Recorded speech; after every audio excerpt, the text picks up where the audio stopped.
Welcome to the cave. Welcome to the show. The beer is cold and it's time to go. LongHairedYeti'sCave. It's the place to hang out. Come on the show and scream and shout.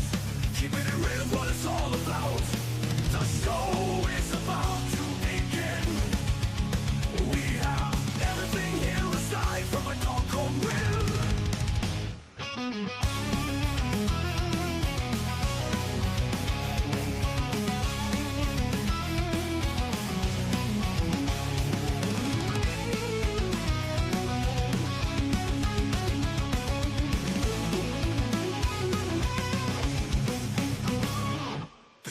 About to begin, we have everything here aside from a dog called Will.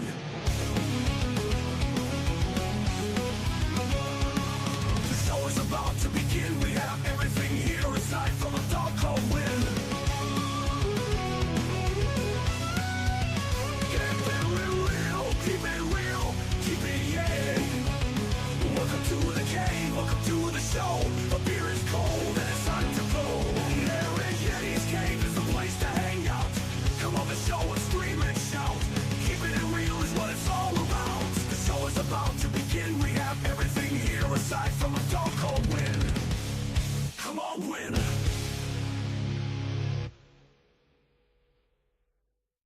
Keep it real in here. Welcome to the cave. Welcome to the show. The beer is cold.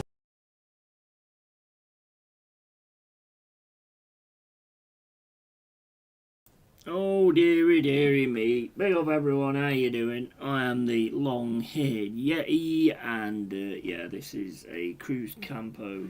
I don't have any beer mats unfortunately. I did have some but I don't know what happened to them.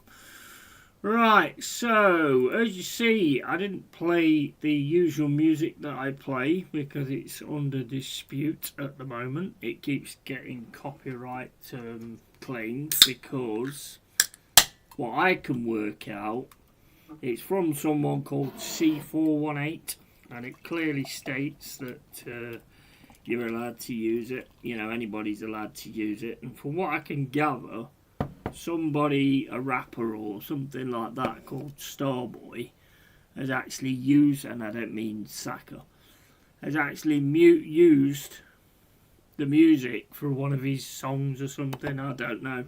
So now they're trying to claim it as Starboy's, but nah, that's not right at all. Just because you use somebody else's music, that means it's yours.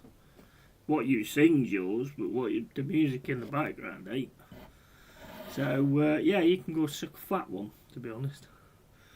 So hopefully when they sort of look into it and they work out what's gone wrong, what's happening and stuff like that, hopefully they get an office together and they get a big office meeting. Well, I don't think they're going to get a big office meeting, but they get a big office meeting would be great. And then basically they say, well, can we listen to what they've got to say? Yeah, of course we can. Can we listen to what Long-Haired Yeti's got to say? Yeah, absolutely. Right, okay, press play. Yeah, you can suck a fat one. That'll be what I'll be saying.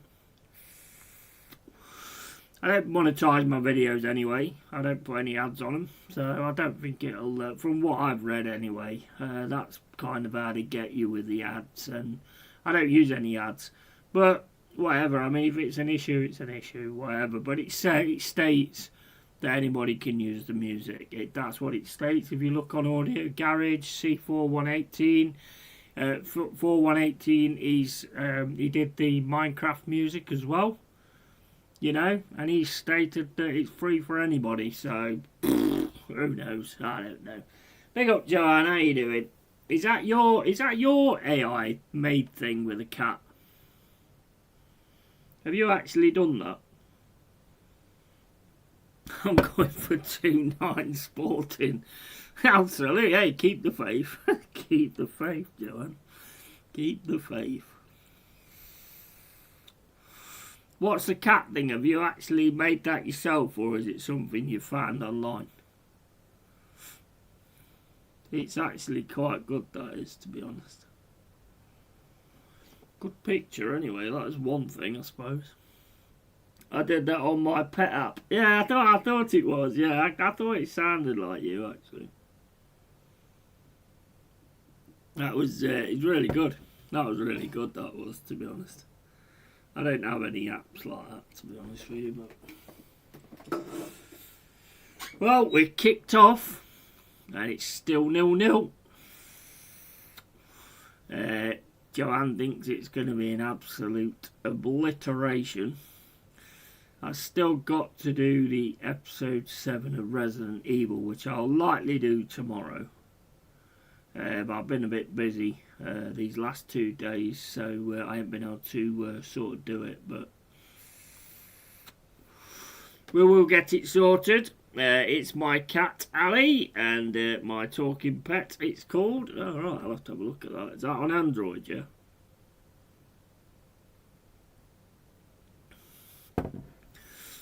I'll have to give it a look. Looks like a good laugh. Yesterday, I sorted everything out, got everything sort of tidied up and everything to sort these fleas out with the cat. Cleaned out every area and all that kind of stuff. Put everything back together again. Yeah. Cat's on the bed. Yeah. And he's like standing on top of the pillars because I bought new pillars and everything. You know, like you do when you got a flea issue and all that kind of stuff. So, anyway, he's standing on the pillars and the fucking bed snapped. Fucking bed snapped. So I've now got it being held up by a radio and the fridge is holding the bed up. Otherwise I ain't got no fucking bed.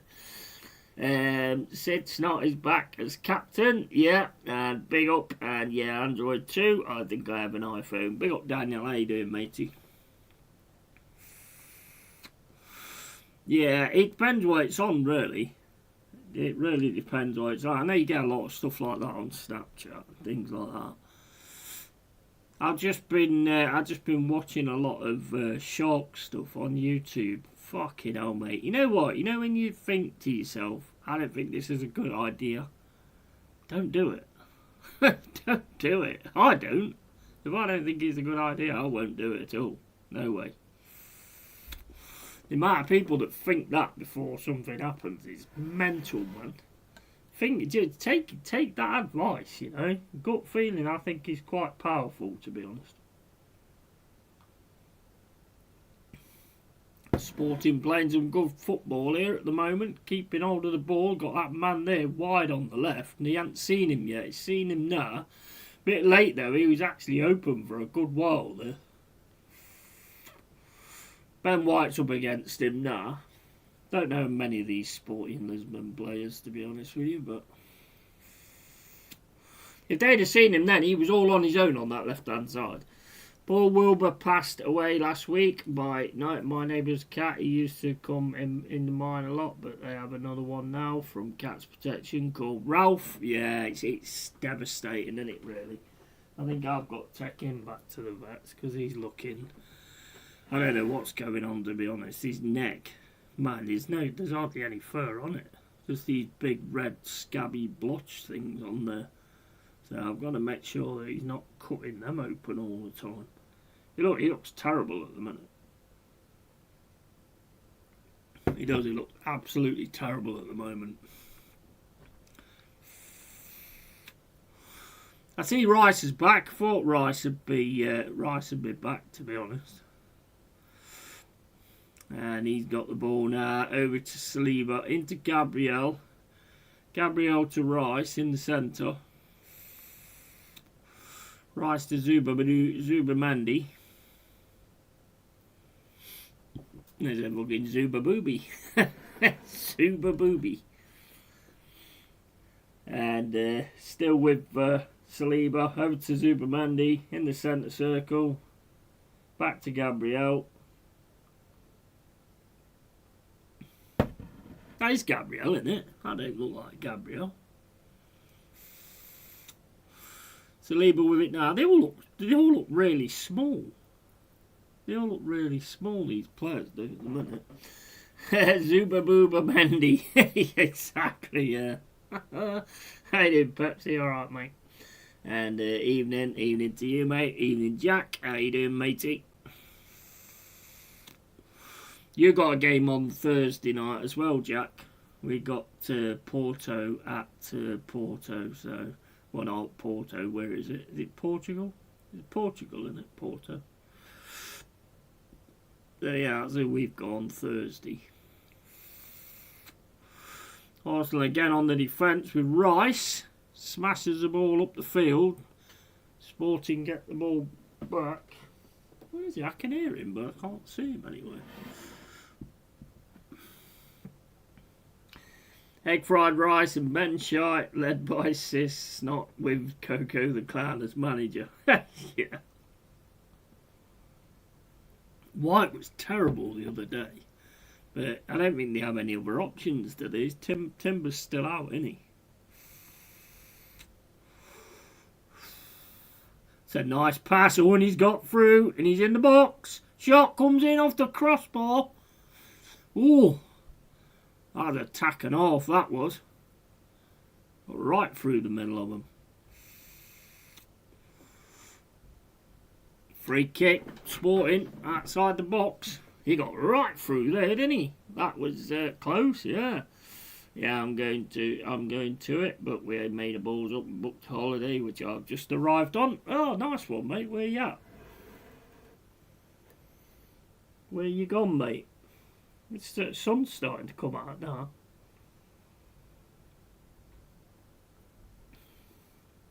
Oh my days, there weren't anything in that. There was nothing in that for the free kick.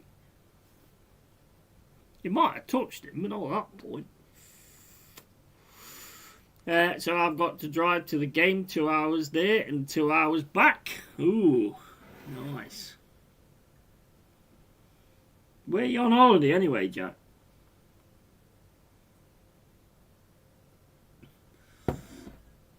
Seven minutes and 6 gone.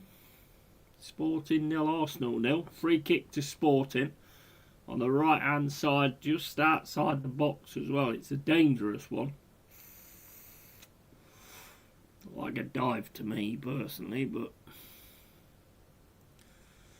oh, straight into the wall. Another shot's going to come in though. Ooh, just over the bar. Just at this little spa place down south. The TV has Sky Sports, but there's no bastard game on it. Oh, nice. That's true. It's on. It's actually on Amazon Prime, mate. Ask them if they've got Prime. Mind, they won't be able to play it, will they? I think they'd have to have a license to put it on. There'll be some pub round there, surely, that's got it on. You're about 10 seconds in front of me, bloody Amazon Prime stream. Yeah, I'll tell you what, it looks good though. It's nice to see it like this instead of like on these streams and stuff. Here's Odegaard. No, he's took off him. He's back with Odegaard. Offside. Offside. Yeah, I got the Prime on my phone and screened it to the TV. Yeah, exactly. Exactly. It's unlucky, mate, that. Off the crossbar. Good strike as well. If that was on target, that was in 100%. So I'm 10 seconds ahead of you then, Pepsi, yeah? Well, I've got to kind of do this, so...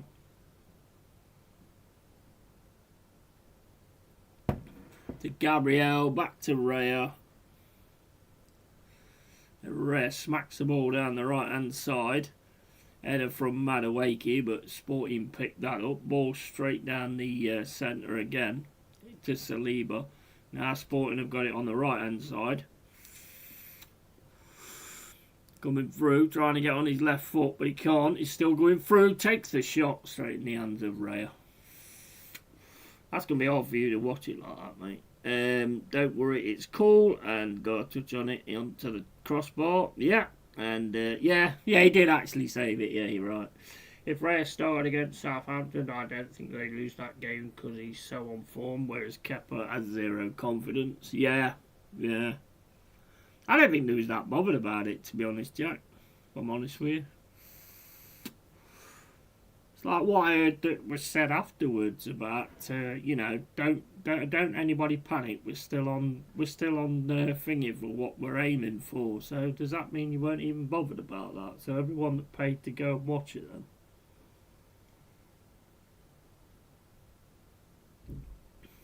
Sure, it was something like that he said. I could have got that wrong. Don't quote me. I don't know whether that was exactly what he said, but it sounded like that to me. 10 minutes and 35 gone. Still 0-0. And here comes Zubamendi down the centre. Back to Rice. Rice across to Saliba. Saliba back to Rice. Into Zubamendi. Back to Rice. Down to Odegaard. Odegaard clips it to Ben White. Into Madueke. Madueke now on the right hand side trying to get round for a cross. Gets his cross in. It's defended well though. Can't control it though, Sporting. And Arsenal keep it on the left hand side. Hello boy. Hello boy. Hello boy. Well, if you weren't that bothered, you might as well have thrown it against Portsmouth, Wigan or Mansfield then. Yeah, I'll put a bet on Madrid versus Bayern and PSG versus Liverpool tomorrow night. Both draws at 19-1. Put 10 quid on it. Ooh, nice. Nice. And when they thought Kepa was good business, there's a reason Chelsea were willing to lose 70 million quid on him. They don't sell their best. That is absolutely correct. That is absolutely correct. And Joanne says, hello, Freddie. Hello, Freddie. He's got he looks like a bite mark at his head, to be honest. But it can't be a bite mark unless I've done it when I've been asleep. I don't think I have. But his left-hand side, you can just see right through to the skin. It looks really bad. They're going to ring me tomorrow. About 9, because I've asked for an emergency appointment.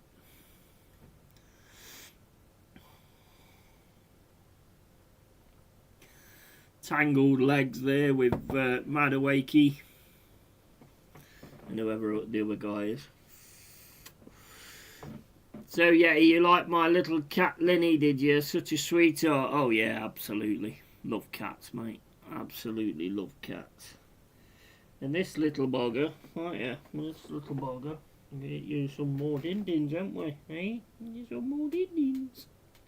More din-dins, more din-dins. Mate, he absolutely shit himself when that bed's, it's absolutely snapped. It's metal as well, and it's just snapped. So we've got like a Blue Peter. Got like a Blue Peter type setup going on there. Bit of sticky back plastic and egg boxes, empty egg boxes and all that kind of stuff. Oh, ooh, it's gone wide. Free kick from Odegaard. Zubamendi's put it wide by the looks of it. It's gone out off a Sporting Lisbon player though, I think. Yeah, I don't know actually, I couldn't tell.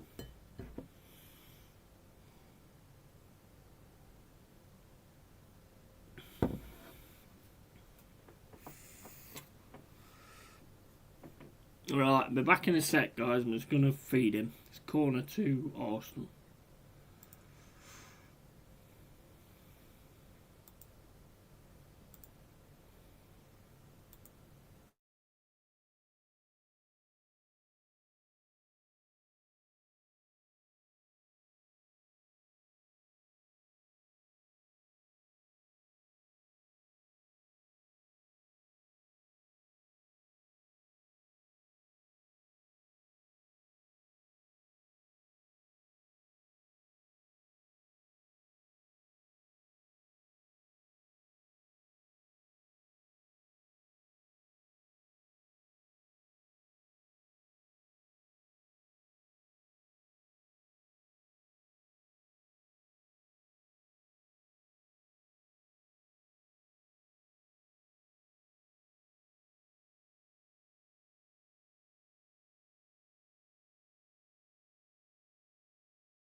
Right. That corner looked decent. I thought that was in. Didn't go in, did it? Well, I was aiming right for the corner of the goal there. Let's have a look. Oh, is that gone as a push on the goalkeeper? I mean, they're all going for it, basically.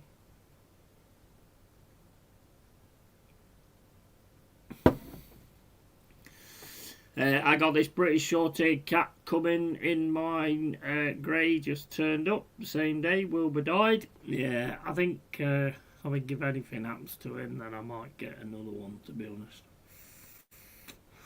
But yeah, I don't want to go into that or anything like that. I mean, he's looking quite bad at the minute. I mean, I don't think it's fleas though, Joanne, to be honest.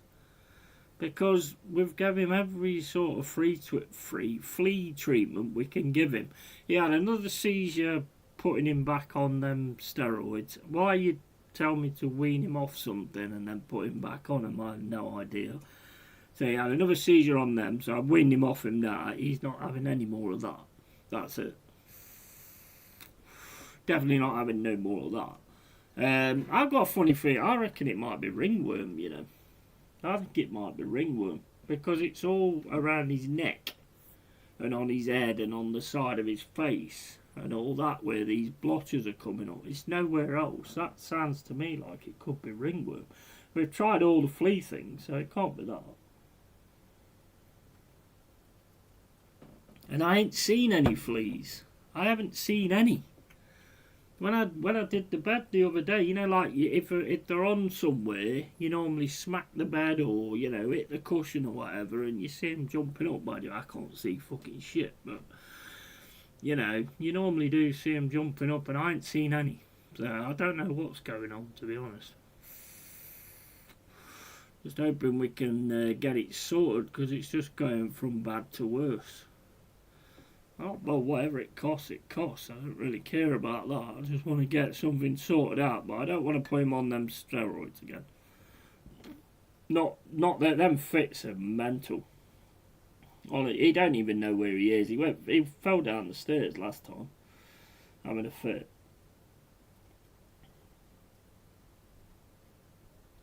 I'm not putting him through that. No way. Right, 18 minutes and 16 gone. Who are you playing anyway, Jack? Who are you playing on Thursday, mate? You probably told me before, but I can't remember. Saliba into Zubamendi, cross to Gabriel. That thing where they put Zubamendi in the centre, after when he got pressured last time and lost the ball, I think as a team playing against Arsenal, I think I'd try and do that every time. Get a man to pressure Zubamendi. Madueke back to Saliba. Saliba to Zubamendi again, into Rice. Rice in the centre. Turns, drops it back to Zubamendi. You've got nobody trying to press him. And he does panic when he gets pressed, doesn't he?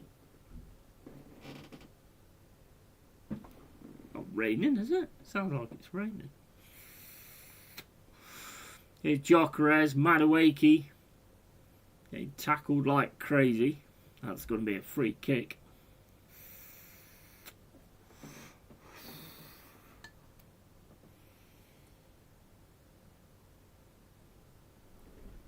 $19 minutes and 35 gone.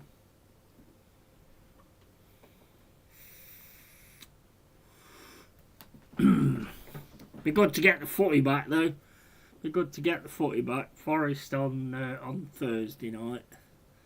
And obviously we've got Villa at the weekend. That's going to be a tough game. I mean, as I keep saying, you've got to be up for all of them, really. It's not about who you play, it's about how you play, you know. That's what it's about when it's this type of situation. So we've got to get our act together and get it sorted. Woodsy could be back. I don't know 100% whether he is. Here's Odegaard. Was in the box. That's headed away there by Sporting. And Rice will pick that up and bring it back.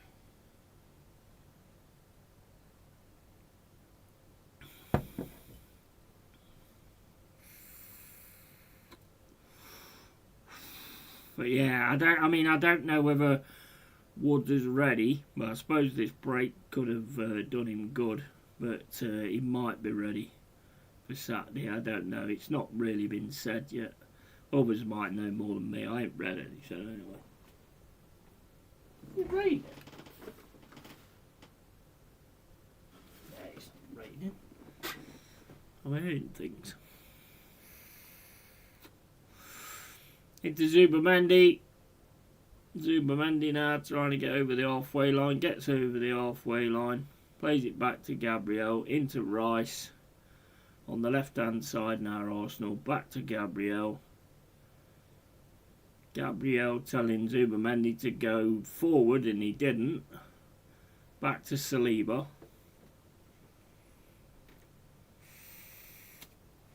Gabriel was saying, go on, cut through there, cut through there, cut through there. And he wouldn't do it. He wouldn't do it.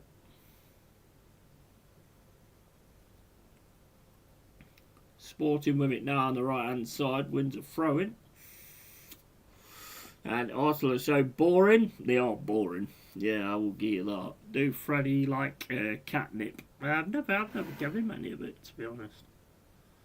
I think I've given him some treats that was catnip, and I don't think he liked them a great deal, to be honest. It's a very, can be a very finicky, funny cat, but then again, when it comes to eating, I'm quite funny and finicky as well, so checks after me, doesn't he, I suppose.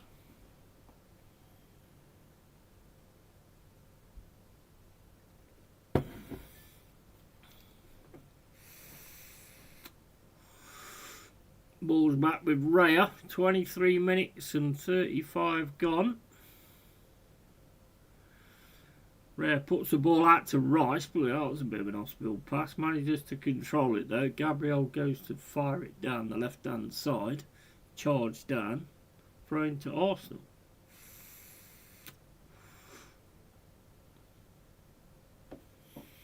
Still 0-0. So far so good.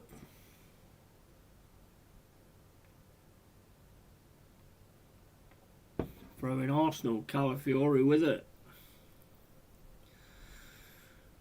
Thrown into Gyökeres. Sporting win that. Heads the ball back. Gyökeres should be able to get onto this. Plays it across to Madueke on the right hand side. Madueke goes onto his left foot. He's going to have to pass it back though to Odegaard. Madueke goes down. Odegaard with it now down the centre. Odegaard's pass is cut out really easily. That was so telegraphed as well. And here comes Sporting down the left mid on the left hand side. Played back into the centre. My mate Pipes, so he's a Sporting fan. So I thought he might drop in at some point. They keep the ball well at times. I'm feeling tired and watching Arsenal. We'll be asleep soon because of Arteta shit. Yeah.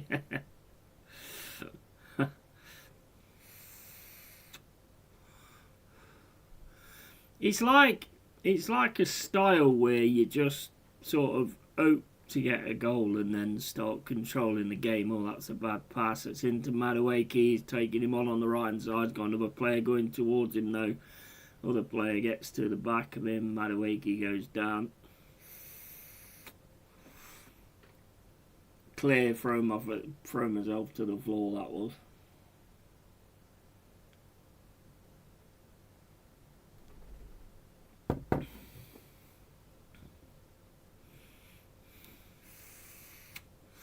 Touched his back though. Why do players not learn that? You know, if you touch a player's back, they're gonna go down. And you're gonna get a free kick against you every single time. Every single time.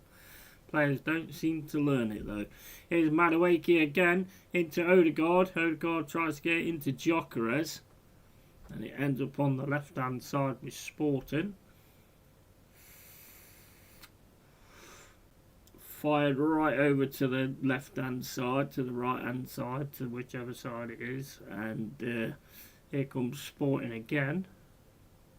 Arsenal keeping them back though at the minute.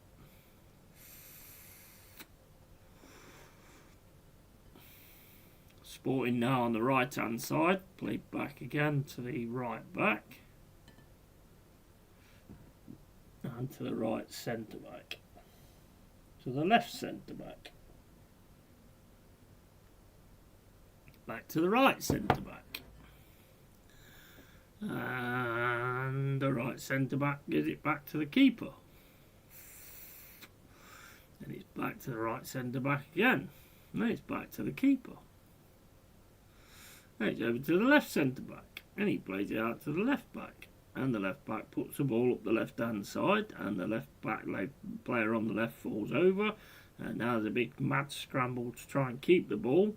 And Saliba wins that. Plays it back to Raya. A bit of a weird one that. Raya manages to kick the ball up the field. And that's going all the way through to the Sporting keeper. A bit of a mess there, to be honest. There's just nothing exciting about Arsenal. I remember a time when I used to look forward to watching them. Yeah, I mean, they have been quality, haven't they, over time. I can't say as I ever liked really watching them. They used to bore the shit out of me with George Graham, but they did the job.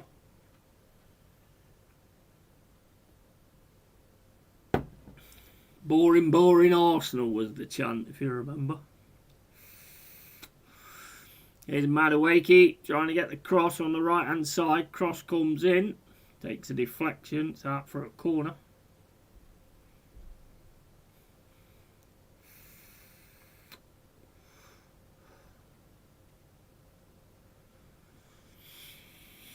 Corner to the Asna. Yeah, he didn't control that very well, did he? Arujo.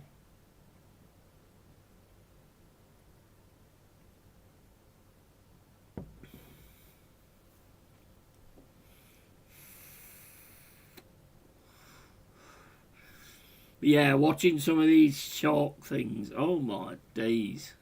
You ever watch any of them things on YouTube, the documentaries? The fascinating. Mate, I'm not going in the sea. I'll tell you now, I'm not going. I don't even care if I'm on like a fucking well, not a Titanic, because I'm going down anyway, aren't I? But you know, even if I was on one of these big fucking liners and stuff, I'm still not going in. I'm not doing it. Sea belongs to them, and they can keep it. I loved Alexis Sanchez, yeah, and Cazorla was great too, yeah, absolutely. Oh, you've had some absolute class players, to be honest. I mean, to be honest, you've got one now in Gyökeres. He just does it. Don't really play to him, really. Ball over the top for Sporting Lisbon. Saliba and this Lisbon player goes down. That's all the way back to Raya. Into Gabriel. Gabriel up to Zubamendi.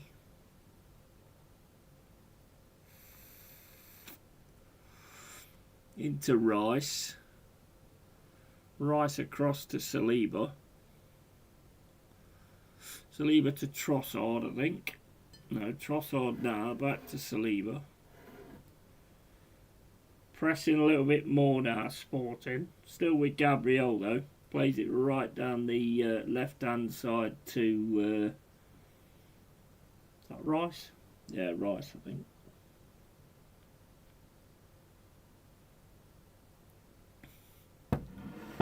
Zubamendi with it in the centre. Plays it across to Saliba. Saliba back to Zubamendi. Zubamendi plays it into Odegaard. Odegaard gets it to Madueke. It's with Ben White. Over to Trossard. Trossard can't find a way through. Gives it to Ben White. It's into Calafiori. He's in the box. Calafiori gets a cross in. It's well too long, but Rice should pick this up on the left hand side. Plays it out to back to Trossard. Into Saliba. Saliba to White. White to Madueke. Madueke into Trossard. Trossard with it now. Tapping comes in from Sporting Lisbon. That looked an alright challenge. He's getting a yellow for that. I was really pissed off when they sold Sanchez. Yeah, Like, there was funny, there was attitude things going off there, weren't there, as well? Let's have a look at that again, because I might have read that one wrong, to be honest. Let's have a look. I mean, he's got the ball. He just took Trossard afterwards. That was an unlucky one. That was for Morito, or whatever his name is, Morita.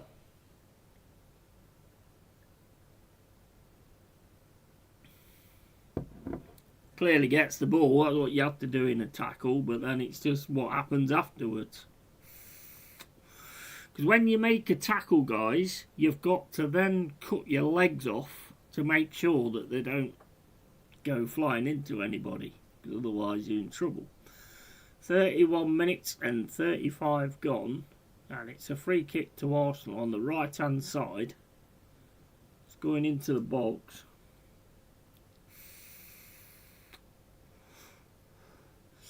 Rice takes it straight into the box, headed away by Sporting Lisbon, and that will go out for a throw-in on the left-hand side.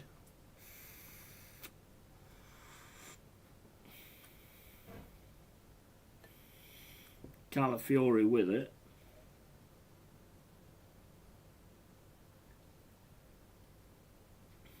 It does baffle me a bit, because you look at the players that you've got, and you should be able to play a little bit more expansive and a little bit more entertaining. Long throw comes in from Calafiori, headed up in the air by Gabriel.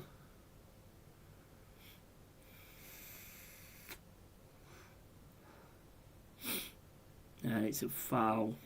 Foul throw?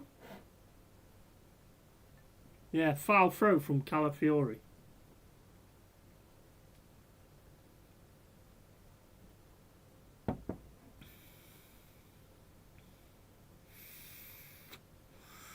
Sporting with it now. Arsenal getting on the press. Sporting still trying to come away with it though on this right hand side. Calafiori keeps it. Back to Sporting. Try a little back heel and it goes out for a throw in.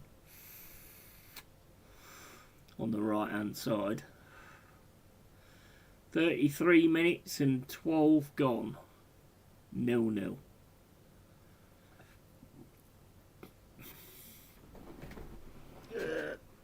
Beer.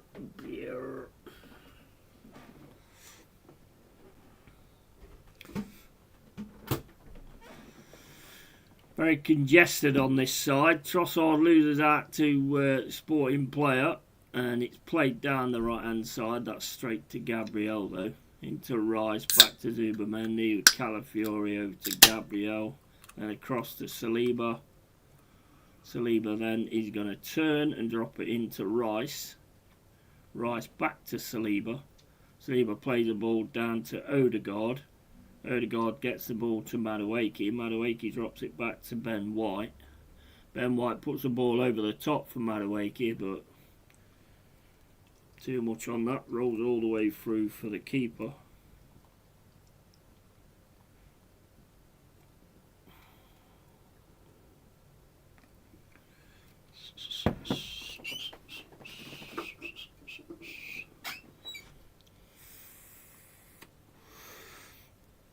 This match is a pile of dribble. It's not the most entertaining one I've ever seen, but then again I've seen a few, to be honest. Here's Ben White, plays it down the right hand side for Gyökeres. Gyökeres trying to get through with the ball, can't, gets it back to Odegaard, Ben White I mean. It's with Madueke outside the box. Madueke just goes flying into the Sporting Lisbon player. It's with Zubamendi. Zubamendi then drops it across to Gabriel. Gabriel into Calafiori. Over to Zubamendi. He's running forward on the left hand side. Plays it through for Calafiori. Read well though there by Sporting Lisbon. And it's out for a goal kick.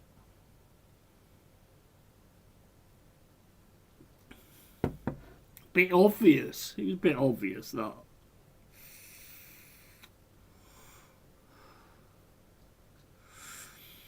"35 minutes and 25 gone. 0-0.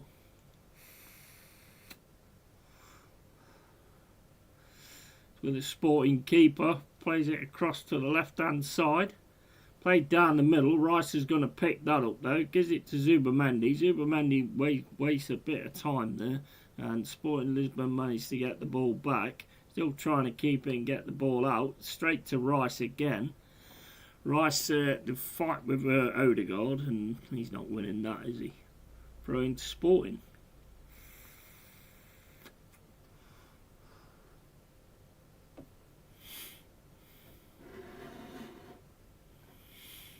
Ball down the left hand side, that's going to roll all the way through to Saliba, Gabriel. Stop fucking changing sides, you two. And Sporting Lisbon's now got it on the left hand side, played into the middle. Odegaard's pressing, and it's now with Sporting on the right hand side. Miscontrols it there, gets a throw in though, Sporting Lisbon. Into Diamand. It's to the left centre back. In the middle at the minute, over to the right hand side again. Sporting with a ball at the moment, ball through the middle there. On the right hand side, coming down the right hand side, on the right wing. Both teams are letting the opposition get back in numbers. A bit quicker.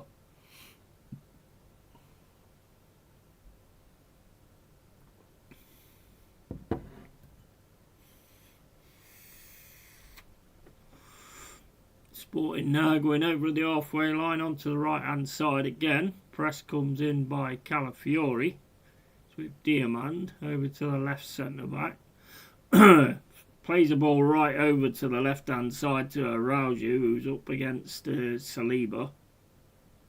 And that's back to Ray. That was a bit of a dangerous one. Ray was on it there. Making some crazy pass backs. See that one with Ben White the other day to Kepa? What are you doing, bro? Here's Sporting Lisbon again on the right hand side.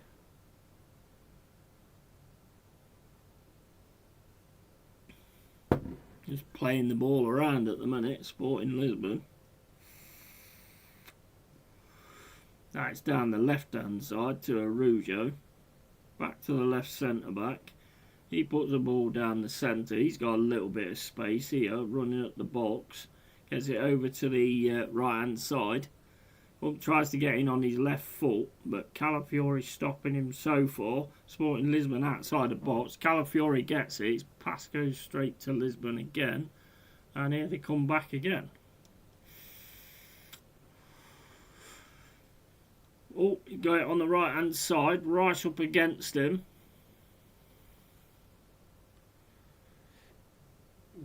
Evening, mate. Evening, Cole. How you doing, mate? Shot comes in, that's over the ball.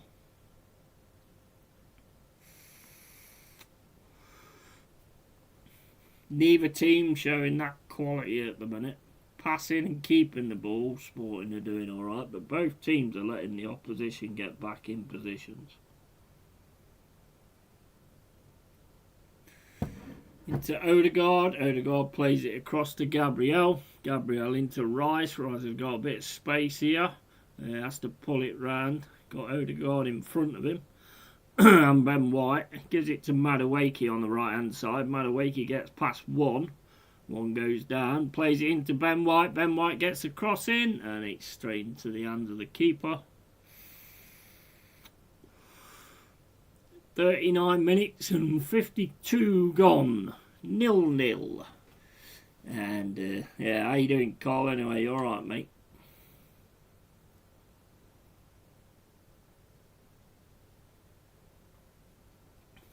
Sporting Lisbon now on the left hand side, plays it into the centre.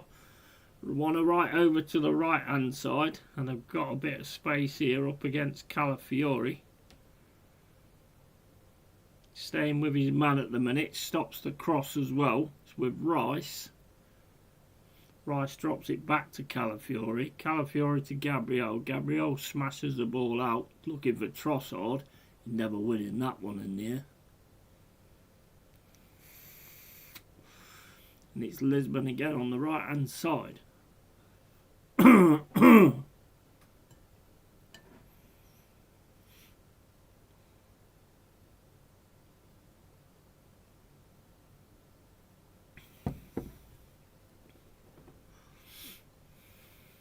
Ignacio, and he plays it all the way back to the keeper.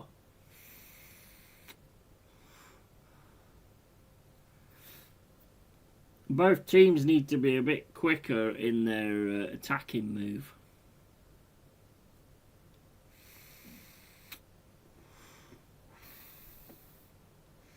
Sporting goalkeeper with it now, passes it over to the left hand side. On the right hand side now, looking for the ball over the top, but that's cut out by Trossard, and that's going to be a throw-in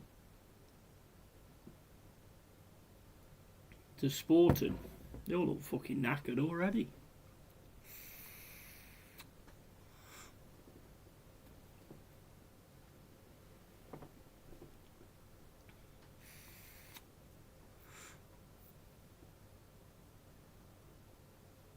Yeah, you better not be taking that fucking neck thing off, you goof. And it's Arsenal now with Odegaard outside the box. Takes a shot and it's straight into the hands of the keeper.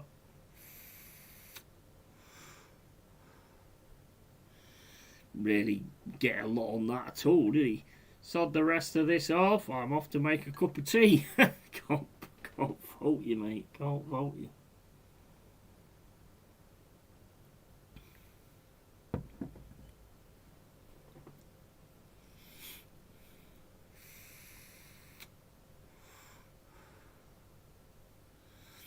And that's back to the Sporting keeper.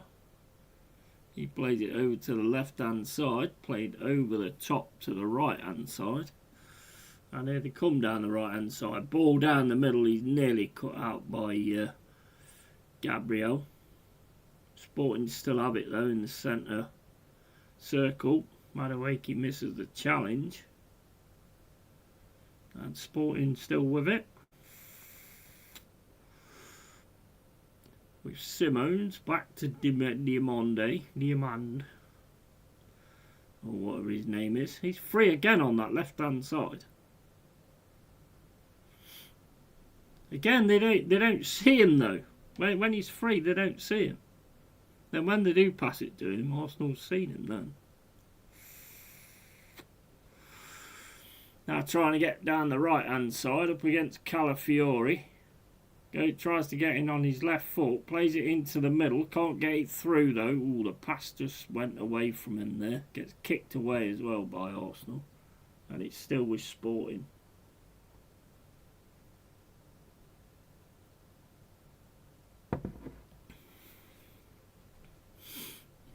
With Diamond over to the right hand side.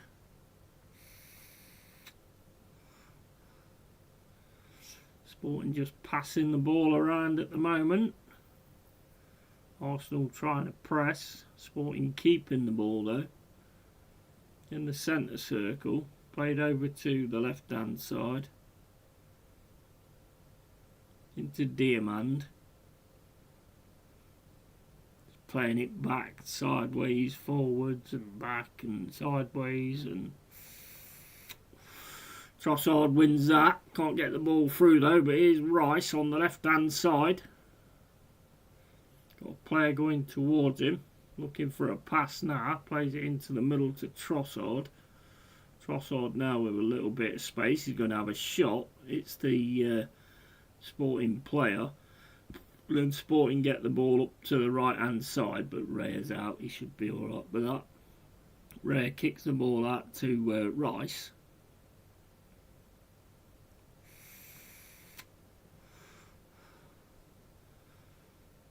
They look fucking knackered. They look knackered, mate. You look at all of them, they look fucking knackered.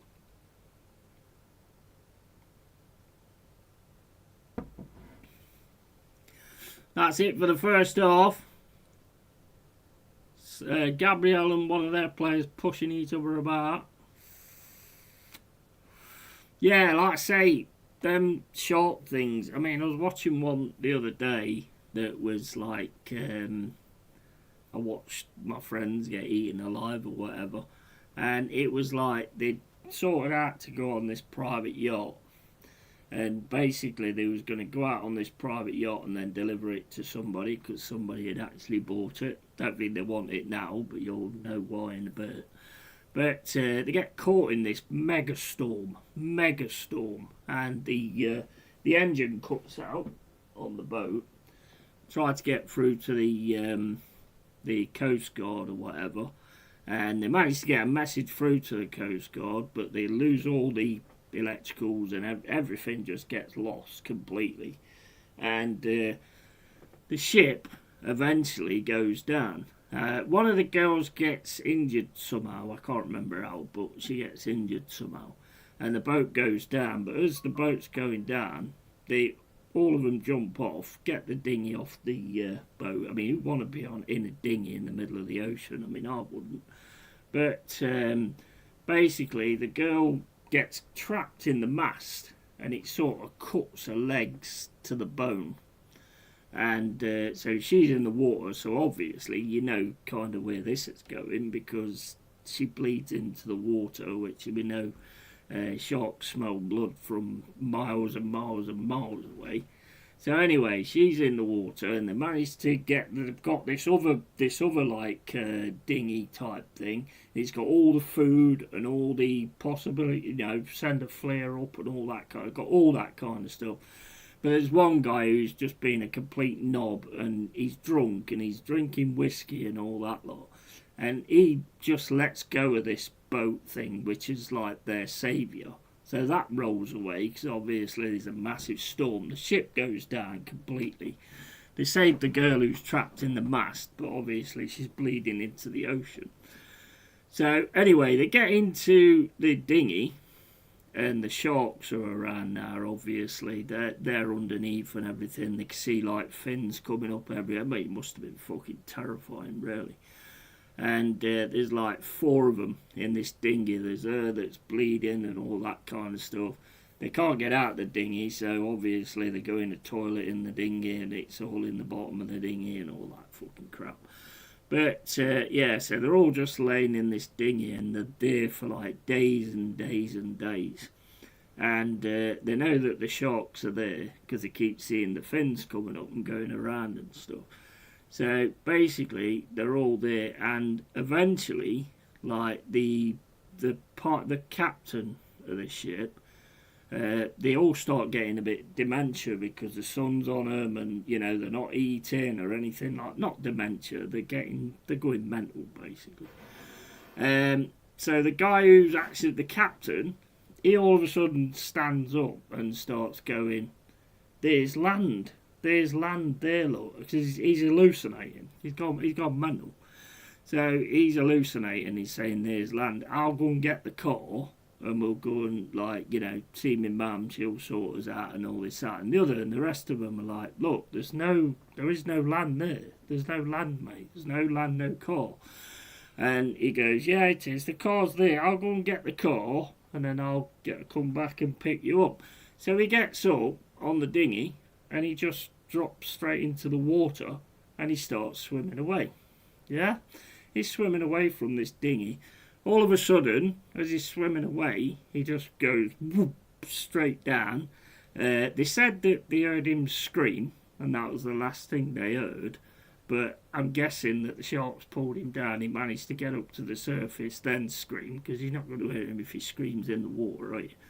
So basically, he gets ripped to pieces, absolutely torn to pieces. So now the sharks are in a frenzy, which they get in when they attack, so when they eat something. So anyway, the other guy who's pissed out his fucking head, he starts being an absolute knob and starts trying to get off with this girl whose legs are hanging off and all that kind of stuff. And then he starts to lose it and says, like, "Oh, I could do with some cigarettes." And he says, I can see the off license over there, sort of thing. So he gets up, he gets off the dinghy, and he's just at the side, He's just at the side of the dinghy, and he's got his arms on the dinghy. He's in the water. His legs are in the water, and he just sort of like drops down. All of a sudden, the sharks get him, and the dinghy's getting smashed around like fuck because the sharks are in a friendly. So in a friendly, the sharks are in a frenzy. So basically, the boat's getting smashed around. They could hear these sharks hitting the bottom of the boat and everything while they're ripping this guy to absolute pieces. And the dinghy's nearly tipping and all that kind of stuff. I mean, it must have been absolutely horrifying. I mean, and the end kind of thing is, I mean, this bit for me is crazy. I know you'd be like sort of, saviour and all that kind of stuff. But eventually they see a boat, they see a ship, and they just both jump off the dinghy to like swim towards this ship. And I'm like thinking, well, the sharks might still be there, mate. But they managed to get across anyway and get on this dinghy and everything. And they managed to survive, obviously. They told the story. But man,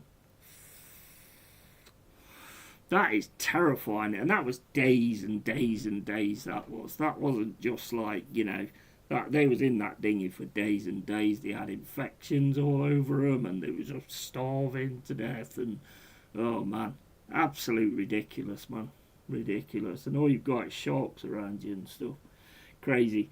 To just make a decision to just get in the water and fucking get ripped to pieces. Crazy shit. There's a bunch of old cart horses. Nice. So obviously the boat don't get delivered. I mean, that's the last thing you'd be thinking of, really. But I mean, it's insane. It's insane. So many things you watch on YouTube, and there's so many times where people are like, I just had a bad feeling about doing this. And I'm like, well, if you have a bad feeling about doing it, then don't do it. That's what I've always gone on that. To be honest, I think gut feelings are a very more powerful thing than people realise. Same as when we went out and we got that shit. I mean, I'm not going to go into it massively, but when things happened, I've done it, I suppose. I had a bad feeling about that, but then again, I tended to do that when I went out anyway, because there's a load of twats who go out drinking who can't take their alcohol, but, so situation happened there as well.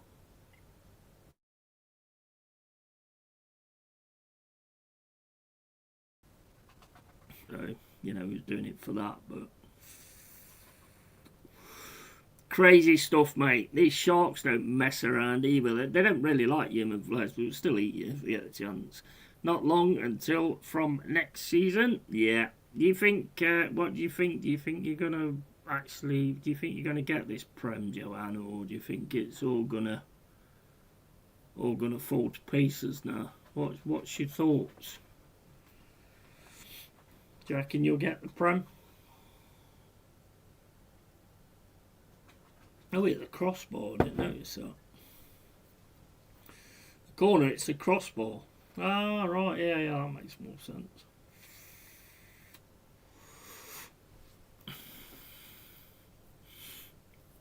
Yeah, what's your thoughts like watching that sort of first half? I mean, I know like to take a 0-0 back to Highbury. Fucking hell, I'm wishing on to take a 0-0 back to Emirates. Sorry, would not be a bad result, would it? Let's face it.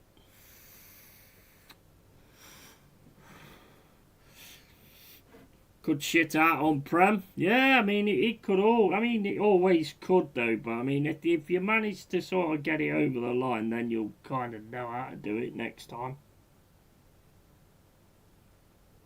I would imagine, I mean, we've not been in that situation for a long time, but, we haven't been with a Prem, but if you're in that situation, you can manage to just get over that line that's holding you back all the time, then you never know where you can go after that. Because that belief is massive. When you're in a game And like with Man City, you know, the way that they keep going on and stuff like that, when you have that belief that you've done it before, you've always got that well to fall back on and go, well, we've done this before, so we can do it again. Come on, lads, get on with it. We've done this before, you know. And I think that makes a big difference when you haven't got that well to dip into, have you?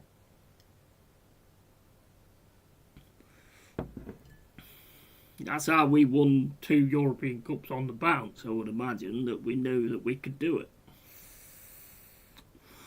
That mentality makes a big difference. I think that mentality makes a big difference when you've actually done something before. But I don't know. I mean, I think you'll be alright. I do think you'll be alright. I've said that for a while, but then again, I'm wrong a lot of times anyway, so I don't really mean much. But I still do think you should be able to get it over the line. A lot will depend on, well, obviously what you guys do, but a lot of it will depend on if Man City can continue that play that they had against Liverpool the other day. I mean, they look fantastic, to be fair. But it's still all going to come down to you guys. It don't matter what they do, it comes down to you guys doing what you do. So it's still all there. Well, the quadruple's not, but the rest of it is.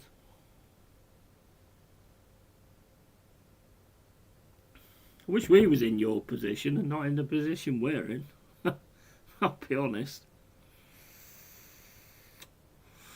I'd love to be in that position, but we've got a long way to go yet to be in that sort of scenario. Well, we've got to stay up yet. That is nowhere near cut and dried. Even though we did beat Spuds and it said that, oh, that's the one which will make the difference. Now, every game makes the difference. Every game makes the difference, and we've got to just continue going and just get it done, man. Just get it done. There's not any excuses here. Never will be. If Woods is back, that should pick us up quite a bit, to be honest. Even if we win it, I want him sacked. Yeah, I can't see that happening. I can't see that happening. If you won it, then you've got him for like the next 32 years, I think. Yeah, Forest signing Cruzcampo next season. Not sure what position he plays, but he goes down well. Absolutely. Absolutely. Big up, Stephanie. How you doing? Yes, that would be a big signing, that, wouldn't it? But yeah, like I say, Woodsy should be back. I mean, I don't know whether he'll be back for the Villa game. Not quite sure how close he is. I've not actually heard anything, to be fair. But then again, they'll probably keep it close to their chests anyway, so I don't know. So look. Who you guys got at the weekend anyway?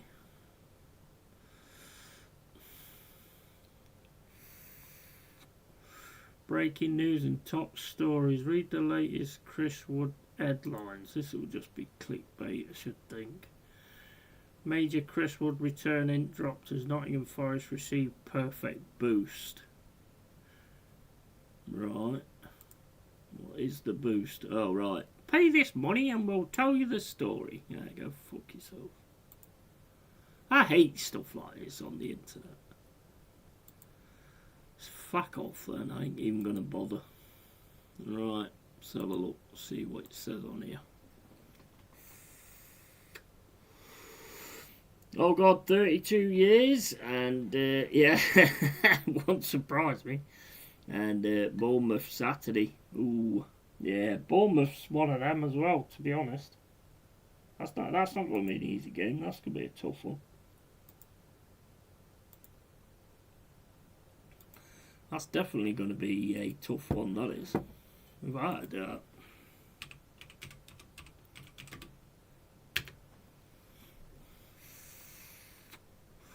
I mean, it is at the Emirates, 12:30. I mean, you would imagine that you'd be able to do it, but Bournemouth ain't no slouch. That's definite. West Ham have Wolves on Friday, which West Ham got to win that game. Got to win that game. Brentford, Everton, Burnley, Brighton, Liverpool, Fulham, Palace, Newcastle. That's an interesting one. Sunderland, Tottenham. That's an interesting one as well. Forest, Villa, Chelsea, Man City. Oh, Man United, Leeds. Leeds United. Should be an interesting one as well towards the bottom of the table. Hello, Joanne. And who got Leeds? We got Leeds. We got Leeds Monday night. Shame, another pub night. And that will be tricky. Bournemouth. Yeah, it will. 100%. Yeah. Totally. That would totally be a difficult one. But Leeds. I mean, I think Leeds are all right. I think they've got to keep at it. You know, as anybody really, but. Have a look at the table. So as it stands, we're in 16th. If we can manage to get a win against Villa, we can go above Leeds if Leeds don't beat you. And then it's Palace above us from there in 14th. So a win against Villa would be fucking massive.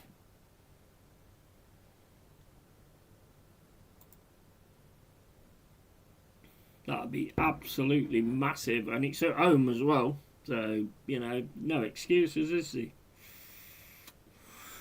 See how the Porto game goes on Thursday, but hey, whatever, get on with it.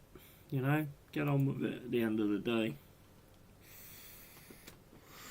That Farker has got them playing Leeds no pushovers. No, absolutely no. Nobody's a pushover. I don't consider nobody a pushover, to be honest. Even Wolves will give West Ham a game as well. You just got to make sure you do the right things at the right times, ain't you? Here comes, we're on second half now. Here comes Sporting Lisbon down the left-hand side. Arsenal again back in numbers. Can't get through though, and that's going to be a corner, is it? Or goal kick?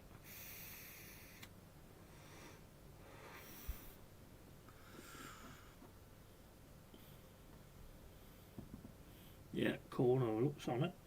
Or does it bounce back onto him? No, it's corner.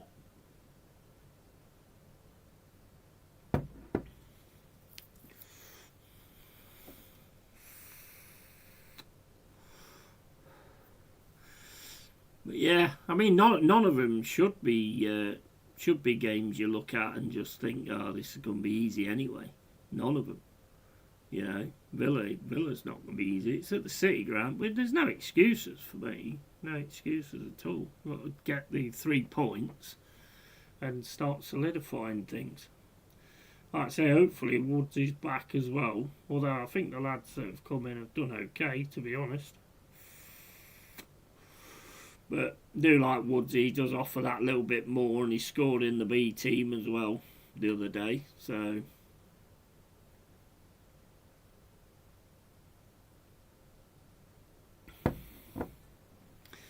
We shall see. It's so frustrating though, because you look at the team and you think, you know what, you should be doing this and you should be doing that, you know. But it's just whether they actually come out to do it. That's the big thing. I do think we've got some really good players and a really good team.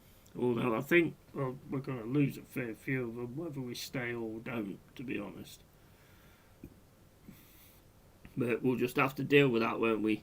Yeah, I watched Final Destination Bloodlines the other day, not picking up pennies anymore. Good film, worth a watch. Is that the one with the tower in it?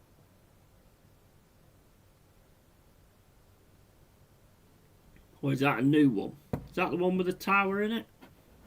If it's the one with the tower in it, I really enjoyed that. Thought that was really good.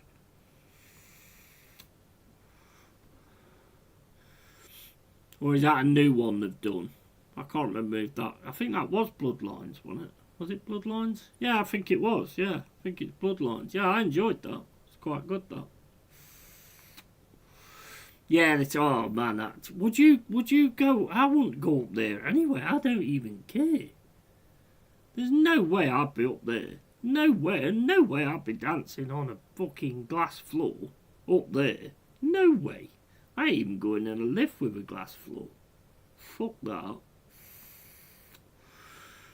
It's like them bridges across the canyon and stuff with a glass floor. I wouldn't move. I wouldn't move. I wouldn't. No, I'm not going over there. Don't care. It's glass. I don't care how thick it is. I don't care. I'm not doing it. I don't want to see the rock that I might hit. I don't want to see the rock that I might hit if it fucking if the glass comes in.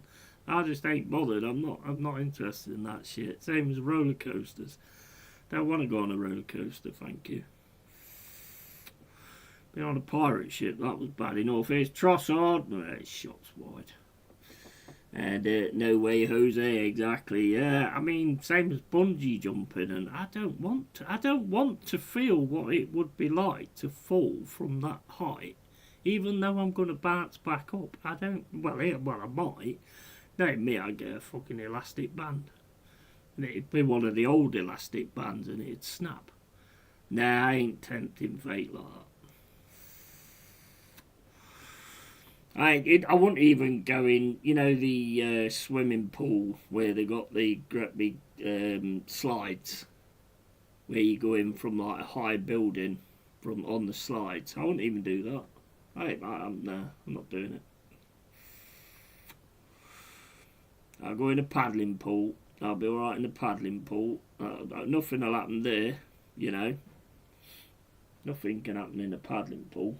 I mean, it can if you get drunk, I suppose, and you slip over and your face goes in, and then you can't get out, and you drowned in like an inch of water. It's possible.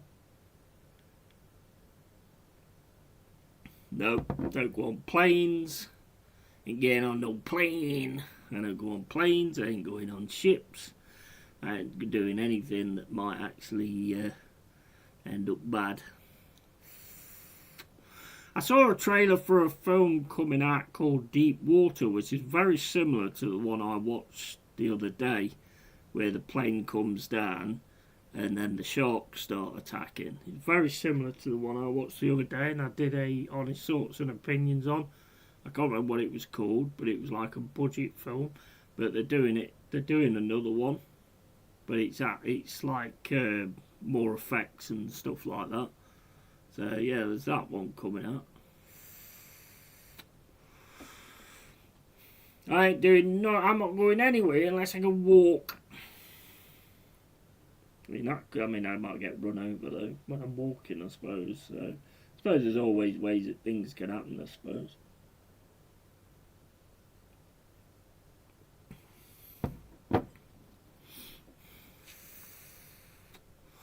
Yeah, I'm not putting myself in any situations like that. No way. No way. Even just watching, you know, when you watch these people climb up these things and stuff, even that freaks me out. If he just slips a little bit or loses his grip, I'm like that. Oh, yeah, and I'm just sat here watching it, but it still freaks me out a bit.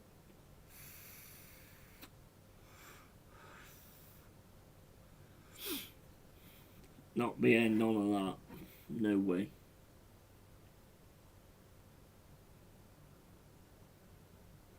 Yeti stays in his cave with his Cruzcampo. Nothing can go wrong. Nothing can go wrong unless you could have a can that gets shaken but you don't notice, and then when you open the can, all the beer goes up your nose and you can't get it out of your system and you suffocate and drown on Cruzcampo. I mean, well, not a bad way to go, I suppose. Could always happen. Here's a free kick to Arsenal on the right hand side. Oh, ooh, put over the top by the keeper. Straight in the centre of the goal though, by Odegaard. It's never going in really. You've got to some power and a direction.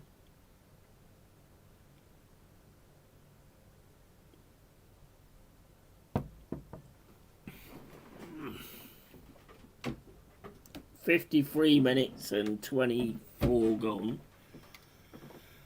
And it's 0-0. Corner, Asna. Corner comes in. Oh, it's nearly an own goal. It's over the bar. From Magnum PI.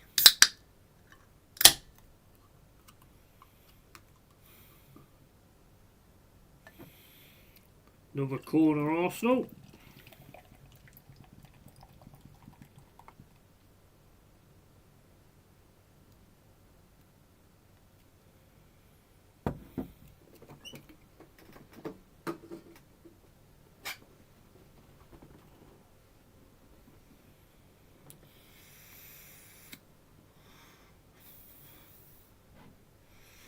Corner coming in from Madueke.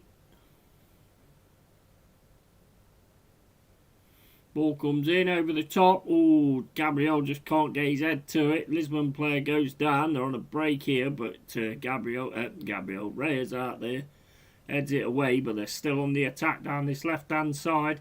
He's got a bit of space. Saliba going towards him. Arsenal getting back now, though, and he has to drop the ball back again. Still with Lisbon, though, on the left-hand side, Sporting or whatever. Not quick enough. Well done from Raya. I mean, we always say about Raya being too far out, but I mean, he had to be there then.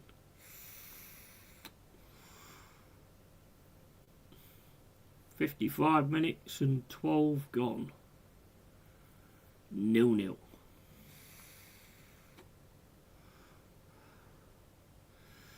With Saliba.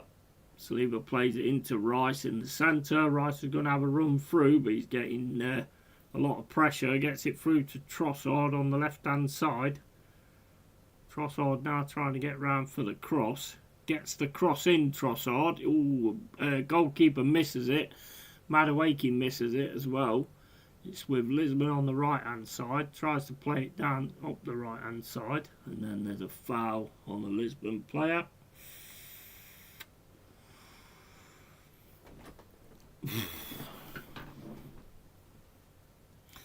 But yes, that Bloodlines is great. I really enjoyed that. You know, the thing about Bloodlines though is you don't watch the trailer because there's too many things in the trailer. I mean, I couldn't stop that. I honestly couldn't stop laughing at that Lumbo bit.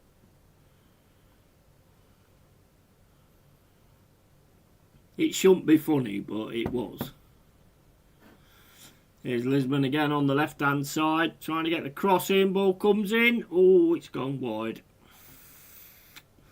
Didn't really catch his shot, though, to be honest. Should have done a lot better with that, to be fair.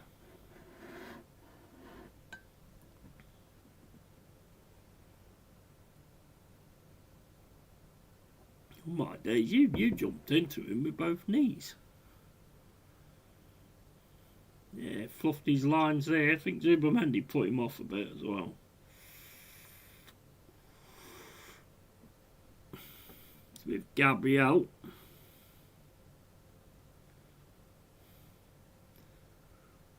That's not a very good ball. Goes to Madueke though, into Odegaard. Odegaard across to Zubamendi. Zubamendi's keeping the ball a little bit too long here. He's got the ball taken off him as well. He's got it again, but Sporting take it off him again. It's with Sporting, play it back into the defence. Over to the right-hand side for Sporting, up against Calafiori. Don't think he's going to win that. Calafiori gets a slide tackle. Corner Sporting.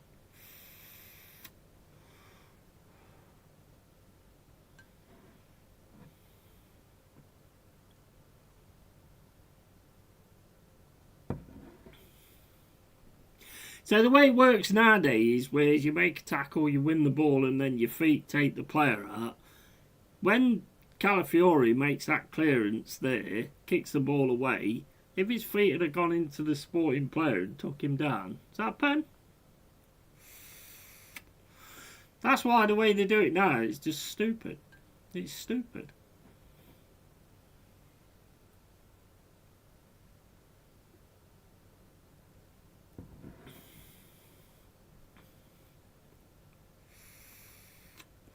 It's only the same thing as what happened before. It's Saliba.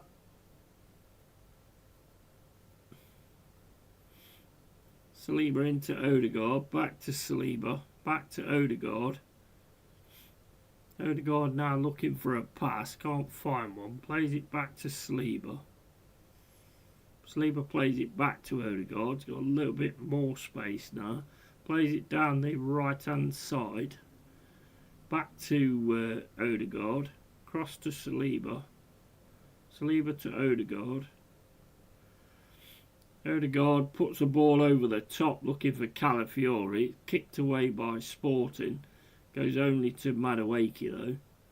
Madueke now plays it into Zubamendi. Zubamendi gives it back to Odegaard. Nearly lost it there. Back to Saliba. Saliba plays it back to Gabriel. Gabriel back to Saliba. Into Odegaard. Back to Saliba. Back to Odegaard. He's running down the right hand side. Lifts the ball over the top. Looking for White. White gets it through to Madueke. It's back to Odegaard. Odegaard now looking for a pass. Gives it back to Madueke. Madueke into Odegaard. Odegaard across to Gabriel. Gabriel to Rice. Rice is getting a bit of attention here, but Rice is keeping hold of it. He has to drop it back though to Raya.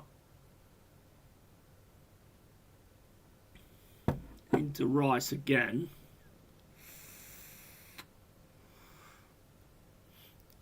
Rice then running down the right hand side. Gonna have to pass that ball in a second. Gives it to Madueke. Madueke puts the ball in the centre to Gyökeres. Into Odegaard. Odegaard drops it back to Gabriel. Gabriel to Zubamendi. Back to Gabriel. Across to Saliba.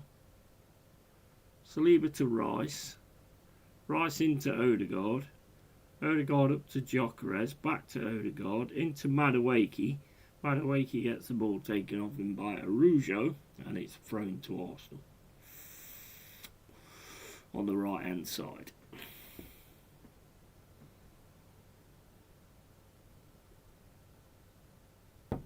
But yeah, there's no way I'm going up in that tower. No, I'm not bothered. Honestly, I'm not bothered about standing on a platform with like an iron bar on it and looking over and seeing how far up I am. I'm not interested. I've done that before when I went up Lincoln Cathedral, and the teacher came back and I was trying to get out the fucking bars and jump, so I ain't never doing that shit again. Well, I don't know if I'm going to jump, but I was trying to get out of the bars apparently and I got pulled back.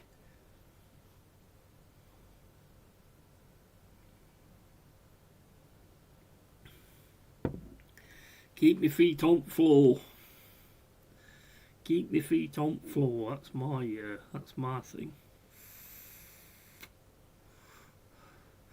It's like when people say being in a plane's like being on a bus. Yeah, well, a bus ain't all of a sudden going to go flying dropping into the sea, is it?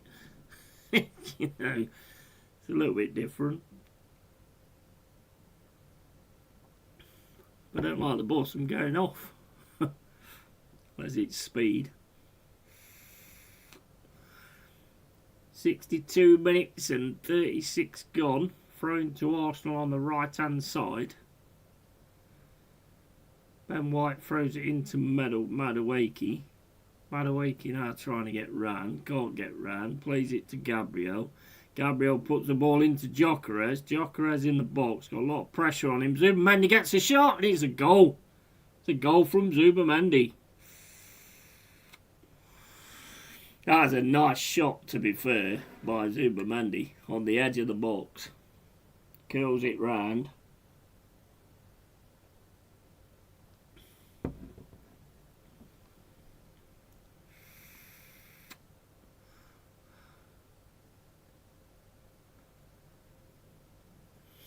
Plays it through into Gyökeres. Gyökeres then drops it. It's a nice pass, really, from Gyökeres. That. Was it Gyökeres who made that pass? No, it's Ben White. Oh, Ben White, and then he curls it round him. 1-0 Arsenal.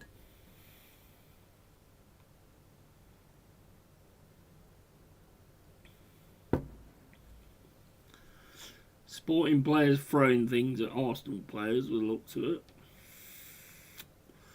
63 minutes and... Oh, no goal. Huh? No goal, offside. 0-0. 0-0.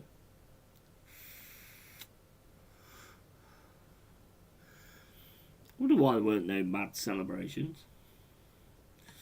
Ball kicked up the field by Sporting. They've got it here in the centre. Rice picks it up though. Calafiori, oh, you had to be quick there. Raya gets the ball kicked away and that's out for a throw-in, but Calafiori was taken down.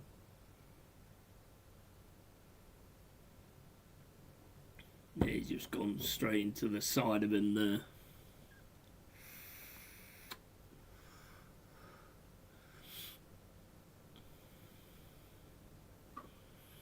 Yeah, it's Gyökeres that's offside. Yeah. Good way offside as well.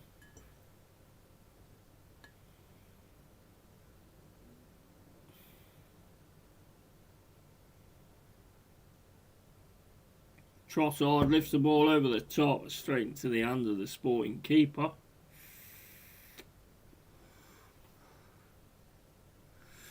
No, 65 minutes and 20 gone.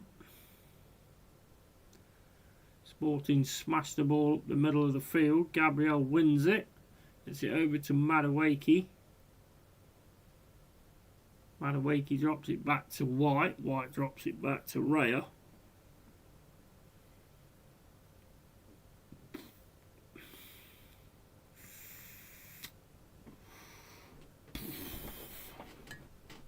Into Rice, Zubamendi, across to Saliba, Saliba back to Zubamendi, into Gabriel. See, that's where I'd be pressing like fuck when he gives it to Zubamendi, because we've seen the way he panicked.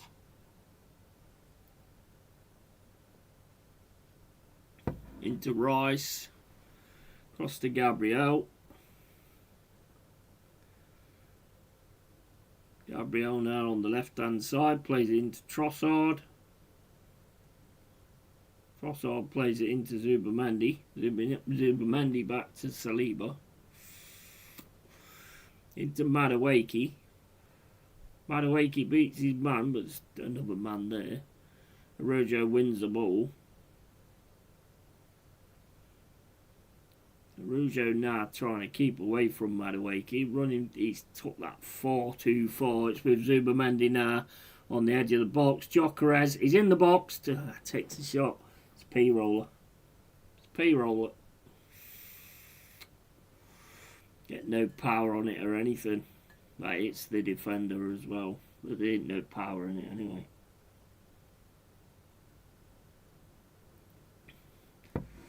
Sporting now drops the ball over the top.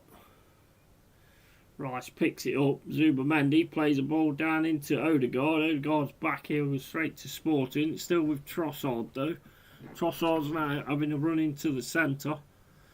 Plays it across to Ben White. Ben White into Madueke. Madueke gets it across to Trossard. Back to Odegaard. Odegaard to Madueke. Madueke plays the cross in. It's headed away by Diamandi. Won most of the stuff in the air at the minute, to be honest. Is Odegaard. Back to Madueke. Madueke gets round, gets the cross in, and it's headed out by. Oh no, it didn't. Did it go out? No, it didn't go out. Kicked up the field by the Sporting keeper, and Rice picks that up. And he's looking to get back to Raya, and he gets back to Raya now. Cross to Saliba.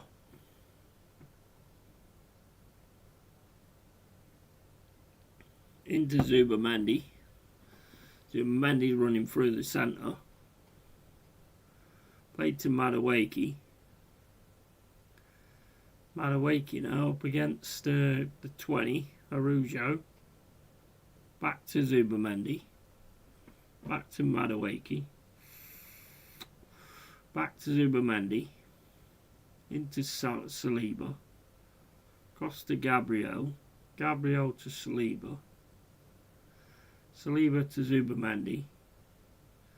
Zubamendi plays the ball down the right hand side to Ben White. Ben White's looking for the cross, but he gets taken off him by Araujo again. Ball kicked up the field, played back by Arsenal into the centre. Rice picks that up, gets it back to Saliba.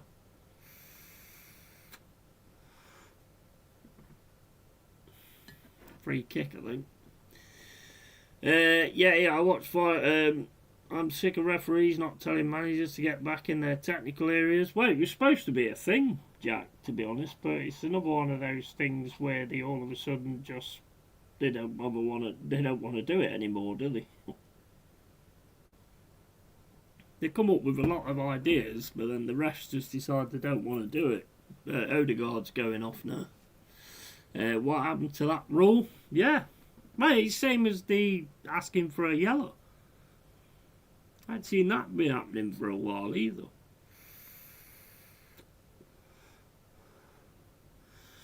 Odegaard's off and Havertz is on.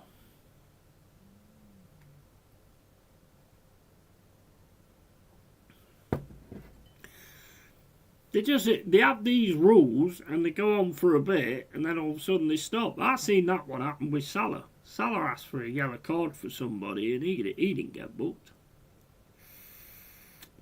I thought, well, why don't Salah get booked for doing it then, but everybody else does? I mean, that's just not right. Arteta halfway between his technical area to the corner flag. He's bad, he's terrible for it, to be honest. Big up, Si, how you doing, matey? You alright, pal? And, stay in your box, mate. Yeah, 100%. But I've seen a few rules that they start. This is why I don't see no point in the rules that you were saying the other day that they're going to bring into the game, because after a bit, the refs just don't bother doing it. I've seen it a few times, to be honest.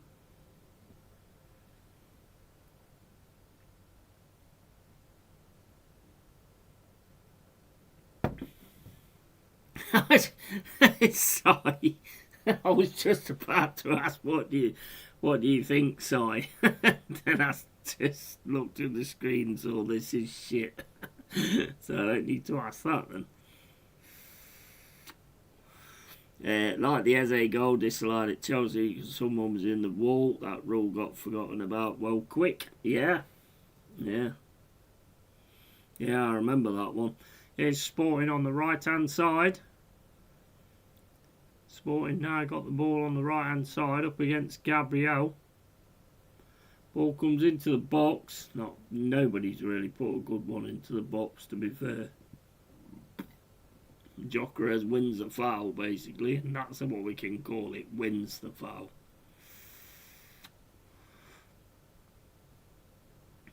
And Jack, it's called a law, not a rule, bro. Big up, Jazz.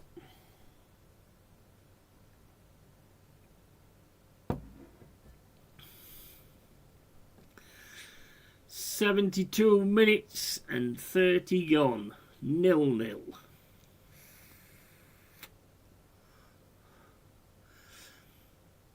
Into Saliba. And Saliba just keeping hold of the ball at the moment. Drops it over to Gabriel. And then it's back to Raya.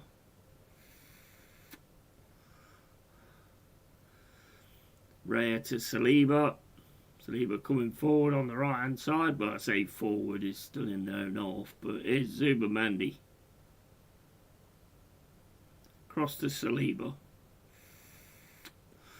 2-0 Bayern against Roma, I think that was. We got an Mbappe goal as well.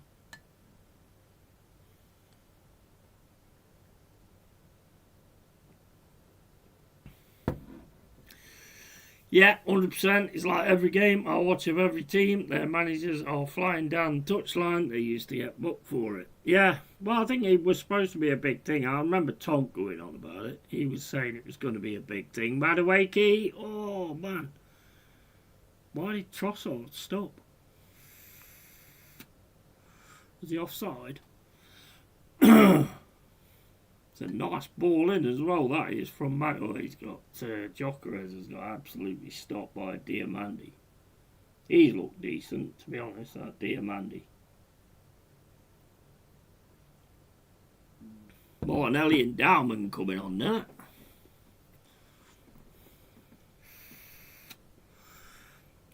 Super Dowman. 74 minutes and 20 gone. With Sporting on the right hand side.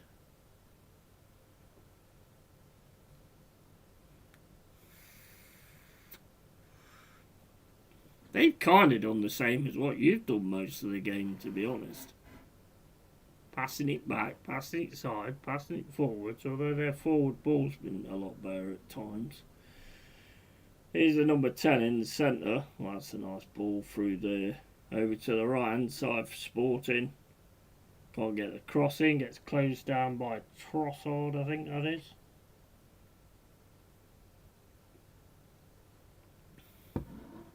That's it. He's leggy leg. Martinelli and Dowman coming on. And Dowman coming on. I really rate this kid. I just hope that they don't put too much pressure on him, because sometimes they can't handle it. Yeah, he does look good, I must admit. He does look good.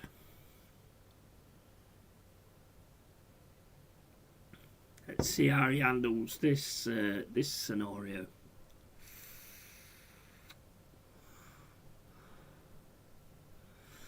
But I mean, 0-0 to take back to the Emirates. It's not a bad one, is it, really? And it's back to Diamandi. Calafiori cuts that out. Sporting's still got it though on the right hand side. Drop back again. Both teams for me just need to be quicker when they actually get the ball and start going forward with it. Both teams giving chance for the opposition to get into positions.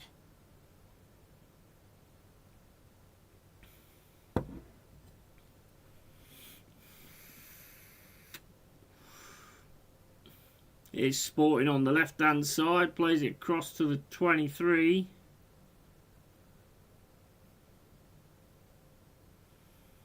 Diamand plays the ball right over the top, but that's straight into the hands of Raya.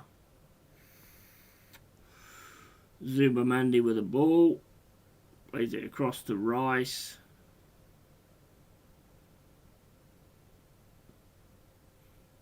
There's no space though. There's no space, and there's no like mega runs happening either to like try and pull the defenders out of positions and everything. Cross to Saliba. Fucking hell, went down wrong. To Gabriel. Gabriel to Rice. Rice into Martinelli. Martinelli puts the ball through for Calafiori. Calafiori goes for the cross. Kicked away by Sporting Lisbon. And Lisbon got it now.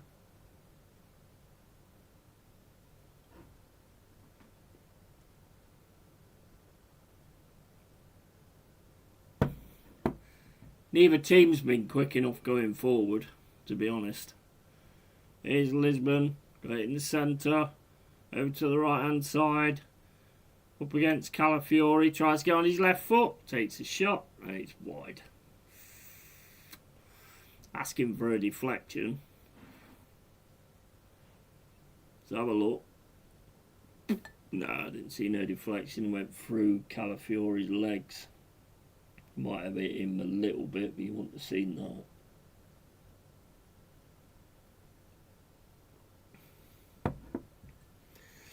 And he used to play for Wolves and that Trensau. Yeah, I thought I'd heard of him, actually. It was like Magnum, mate. Magnum PI. What do you think of Positive Dan? Don't really know him, mate, to be honest. If you're asking me, I don't really know who he is. But the name says it all. The name says it all, but I don't really know who he is, to be honest. Is he an Arsenal fan, is he?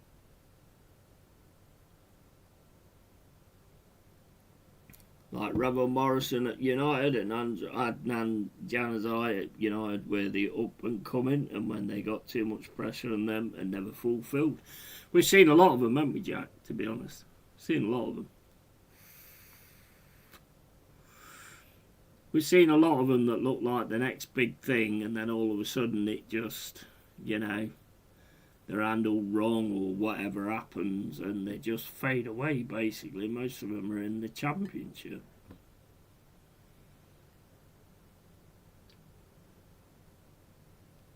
Into Saliba, over to White. Oh. The temporary fillings coming out. Well, I tell you, these temporary fillings are good, you know. Because I've got to wait until May the 6th, I think it is, until I can get a fill-in. So I bought some of these temporary fill-ins off Amazon. Basically, it's like a little piece of... It's the same stuff as what they use for a fill-in, but obviously it's not as good. And they last for about a month. And you just roll it into a ball, and you put it into the hole in your tooth, and it sets. Really good, actually. Really good. If you can't get into the dentist straight away and you've got food keep getting stuck in your teeth, they're really good for that. I'm having these two at the front taken out anyway because they're dead anyway, so I'm having them two taken out and then having it bridged, hopefully.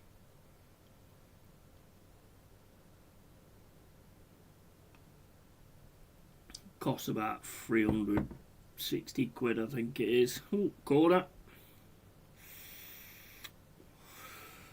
81 minutes and 5 gone. Corner goal here could be huge. And even players at our clubs, mate, you see youngsters who look great then end up playing in League 2 all their career, etc. Yeah, exactly.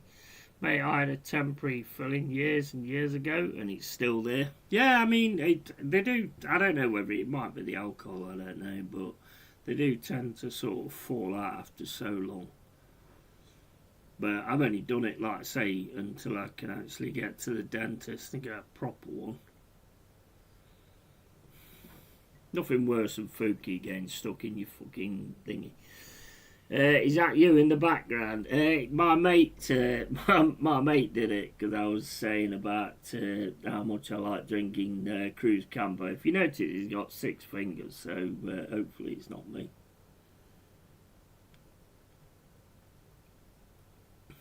Well, he's got 5 fingers and 1 thumb. But yeah, it was an AI thing my mate did. It's fucking awesome, to be honest. It says it behind me. It says sponsored by. It says, what is it? What's fucking... Keep it real and get shitless or something like that, it says. But it says at the bottom, sponsored by Cruzcampo, so obviously that can't be on the screen, because I'm not sponsored by Cruzcampo. I should be, but I'm not.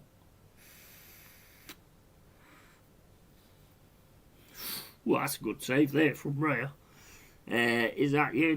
White temporary fillings can last up to 20 years. Yeah, as you said about the 6 fingers, I was just counting it. Yeah, I noticed it when he sent it. I was like, how many bloody fingers has he got? Be up, mate. Yeah, mate. You okay, bro? Yeah, I'm all good, man. Hope you're good, Adam.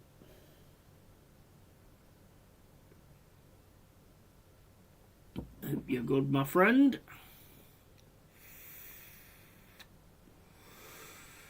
83 minutes and 25 gone. But yeah, like I say, it does say, like, keep it real and get shitless. Shitless? Get wasted shitless or something like that. It says something like that. It's brilliant though. He did it with AI the other day. It's absolutely awesome. But like I say, it says at the bottom, sponsored by Cruzcampo, so you can't actually have the picture on there, because I'm not sponsored by Cruzcampo. Where is the PI? Here's the picture here, look. Drink yourself shitless. That's my honest thoughts and opinions. That's it. And then it obviously says sponsored and whatever. So I can't have that. I don't know if you get in trouble for that. I think you probably would, because I'm not sponsored by them. So I've asked them a few times. They never they never reply.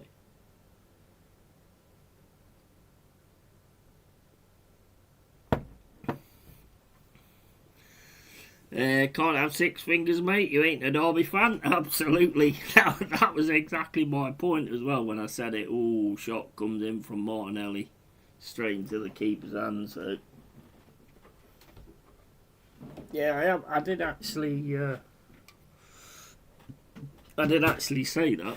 I mean, what? How many fingers has he got? I'm not a Derby fan. I'm all good, thank you, Yeti, mate. Good stuff, man. Good stuff. Still 0-0 here. 85 minutes and 16 gone. I mean, you'd take a 0-0, wouldn't you? You'd take a 0-0 back to the Emirates.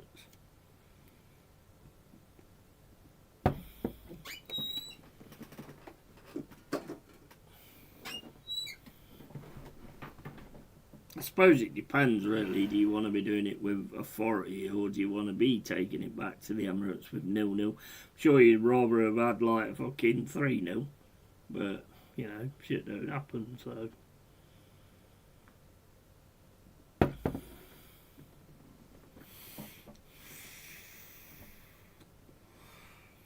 I'll be honest. I mean, I don't know what you guys think, but you look very devoid of ideas nowadays.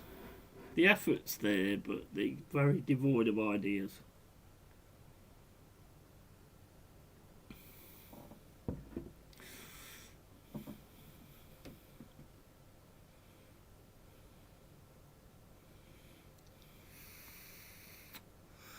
Sporting got a break here with a number 10 on the right hand side. Trying to get past Gabriel. Shot comes in. Saved by Gabriel. Saved by Raya.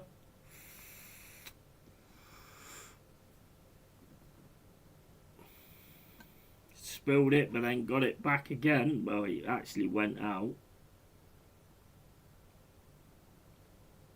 Throw in on the right hand side. Sporting with it again. Nice ball down the left hand side up against White. Oh, nah, straight into Raya. No worries there. 87 minutes and 10 gone.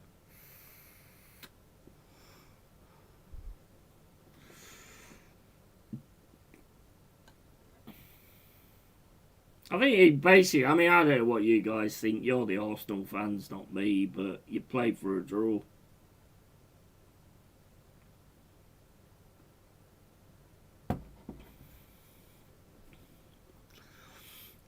Into Zubamendi.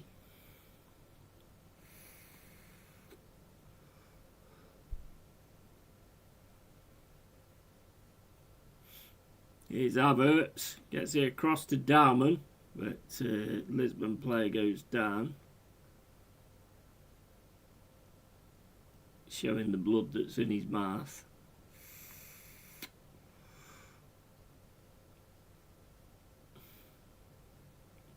That's Luis Suarez, isn't it?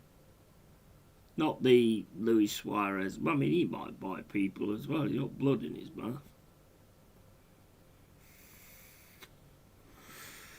Yeah, spineless, pathetic, fake manager. Yeah, sorry. Yeah.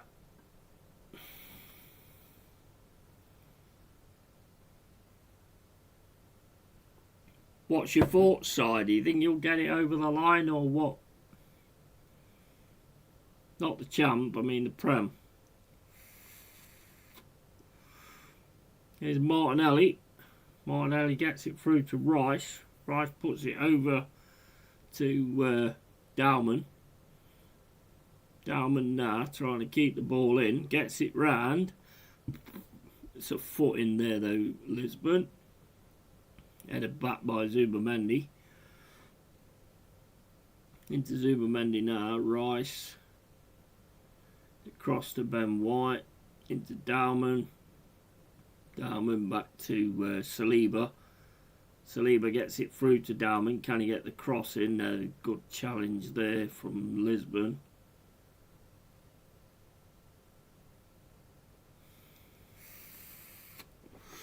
Out for a throw-in. Been too long without the Prem in it. Yeah, he may. Yeah, but it's back. It's back soon. We got Porto on Thursday and then we got Villa. So it's coming back. It's coming back. Think City will win it. Arteta will cock it up. Yeah, that's kind of my thoughts, to be honest. The way City played the other day, I mean, that's a cup game, but if the way they all just kind of like gelled together the other day against Liverpool, that's a worry. And you got Bournemouth. Bournemouth ain't an easy team to beat. Here's Martinelli. Oh, that's a nice ball into Havertz and he scores. That's a lovely ball into Havertz from Martinelli. That's a good goal at fucking 90 minutes as well. That's, hey, you know what? You might see a bit more of it, but yeah, that's 1-0 to Arsenal. Ball over the top from Martinelli. Clever. No, Martinelli don't normally do shit like that, but that was clever. Straight into Havertz. Havertz puts the ball away. I think Bayern Munich will go all the way and win the UCL this year, mate. Yeah, mate. Yeah, and this is fucking disgusting. My team, Man United, are at home to Leeds Monday night. Yes, absolutely. And that's a big one for us as well. So hopefully you manage to get a win out of that. Knew they'd scam it. Barca will destroy them. Yeah. Yeah. Nice first touch though from Havertz. Nice finish. There's a player in him. There's a player in him.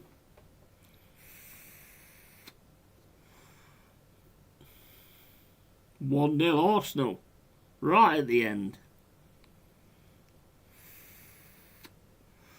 Can't really knock it.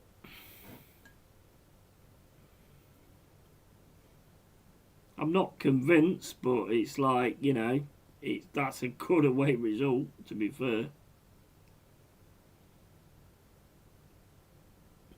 Here comes Sporting on the right hand side, up against Martinelli again. Trying to get the cross in, struggling to get the cross in. Has to drop it back to the 10. Ball comes in the box, punched away by Raya. Probably could have caught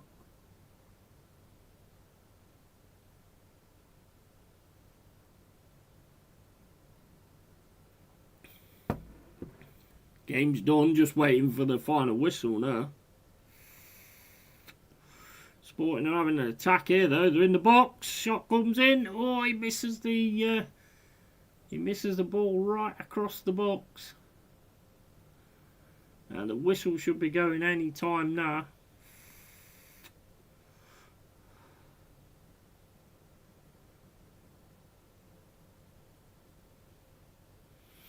Sounds like it's raining. Is it raining? Sounds like it. Lucky buggers, yeah. And rubbish opposition play for draw. And Nick goal as always. All they can do ain't ever defending this. No, I don't blame you. Don't blame you. It's a good away result. It's not convincing though, is it? That's the thing. It's not convincing. But to take be a goal up and take it back to the Emirates, you know, better than nothing, I suppose. Means they'll lose on Saturday. Yeah, Bournemouth's going to be a tough game, mate. Bournemouth's going to be a tough game. You look a little bit like the ideas have dried up. That's what it looks like to me, anyway. Looks like the ideas have dried up a little bit. Right, I'll be back in a set. I need a piss.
And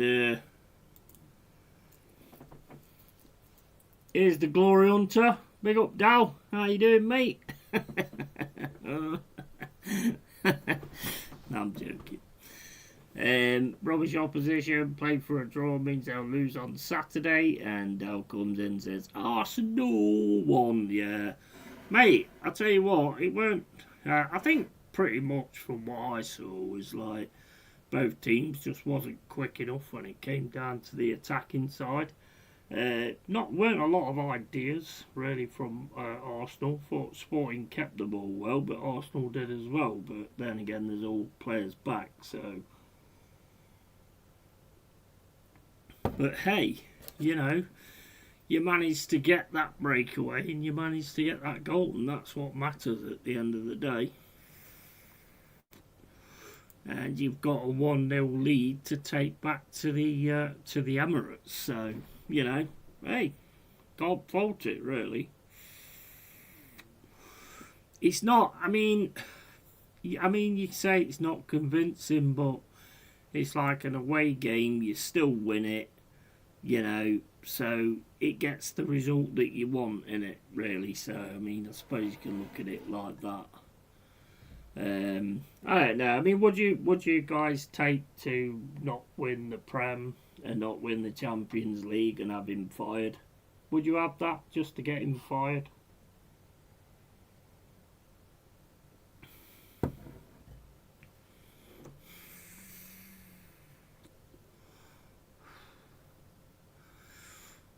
Let's have a look at this Champions League thing.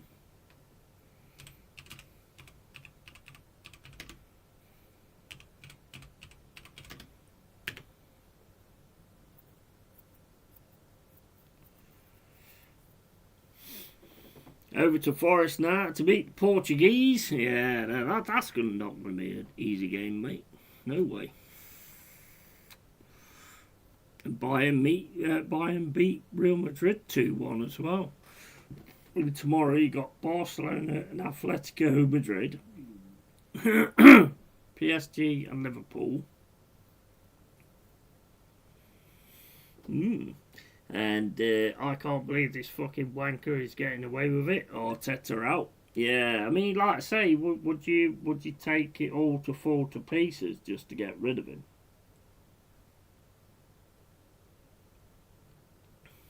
What's your thoughts on that? Because if he manages to win the league, or if he manages to win the UCL, he ain't going nowhere. But I think if you manage to do that, then there'll be a belief in the team, and I think you'll see a big difference in the team. But under him, I don't know. You know my thoughts on him. I don't. So there's no point me keep reiterating it. I don't think he's good at what he does at all, to be quite honest with you.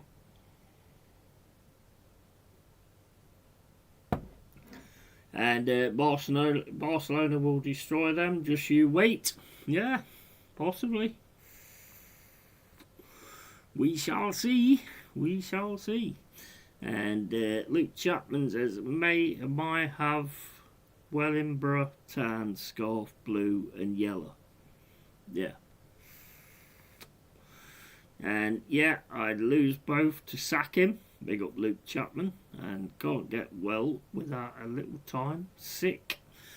Yeah, I mean, I don't know. It just, you never know you don't know with Arsenal this season, to be honest. I mean, I think if you manage to win it, you're the best of a bad bunch, to be honest. Don't think anybody's really been at it, but if you can get it, you can get it at the end of the day. That's same with Liverpool last season, let's face it. There were only certain teams that hold them back, to be fair. If you win the Prem, you win the Prem. But then you're going to have to keep him. Yeah?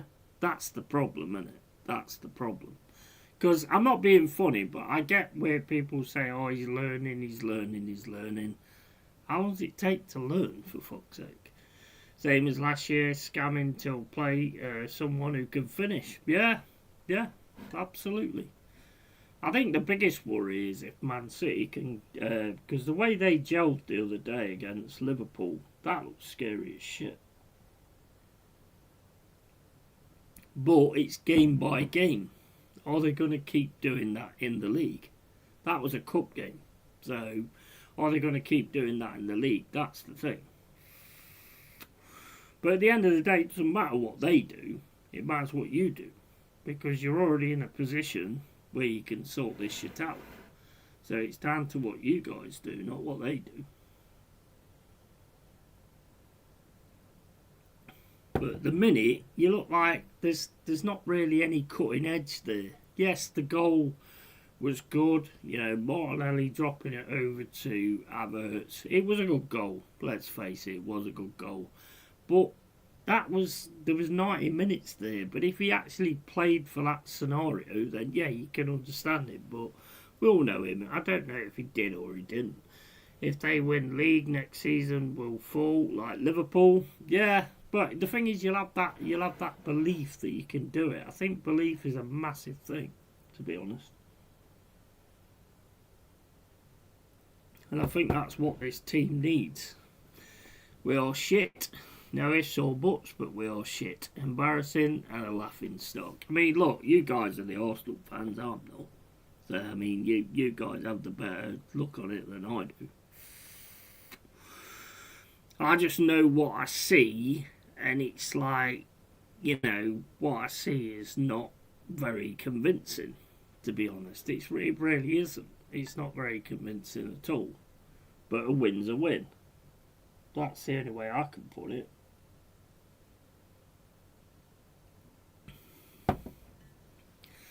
Now we need to go to Porto and get something out of that as well. Although, as I've said before, and I'll keep saying, to me, the league's more important than the Europa. Without staying in the Premier League, there aren't any more of those type of situations. So that's more important to me, to be honest. It's staying in the Premier League. because we want to start getting involved in that shit and getting something done, like last season, doing that sort of stuff. That's what we want.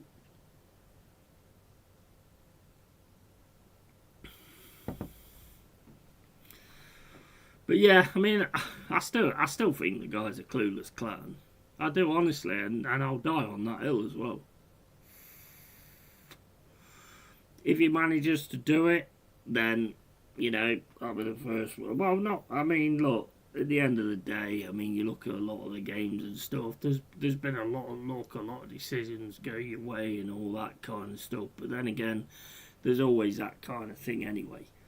So, you know, it is what it is. But it does look a little bit like it's crumbling. That's just honest. That's just me being honest.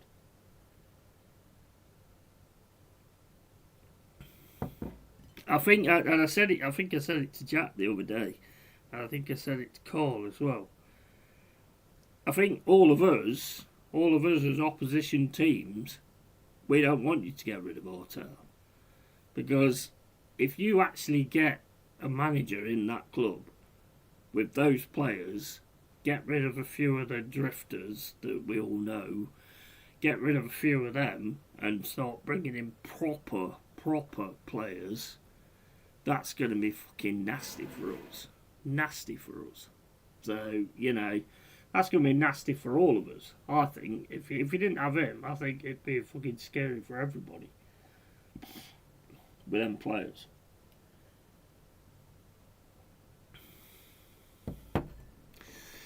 I was here 3 weeks ago and said we will lose to Man City. Fuck the League Cup. Yeah, 100%. 100%. You all know your stuff at the end of the day. I mean, you know, it's one of them, isn't it? Everybody sort of knows their stuff to a point. I mean, some of the stuff that gets said, though, online and stuff like that, is just the biggest load of crap I've ever heard in my life, to be fair. 3 hours to go. What's that for? What's that for, Pepsi? I don't know that flag, mate.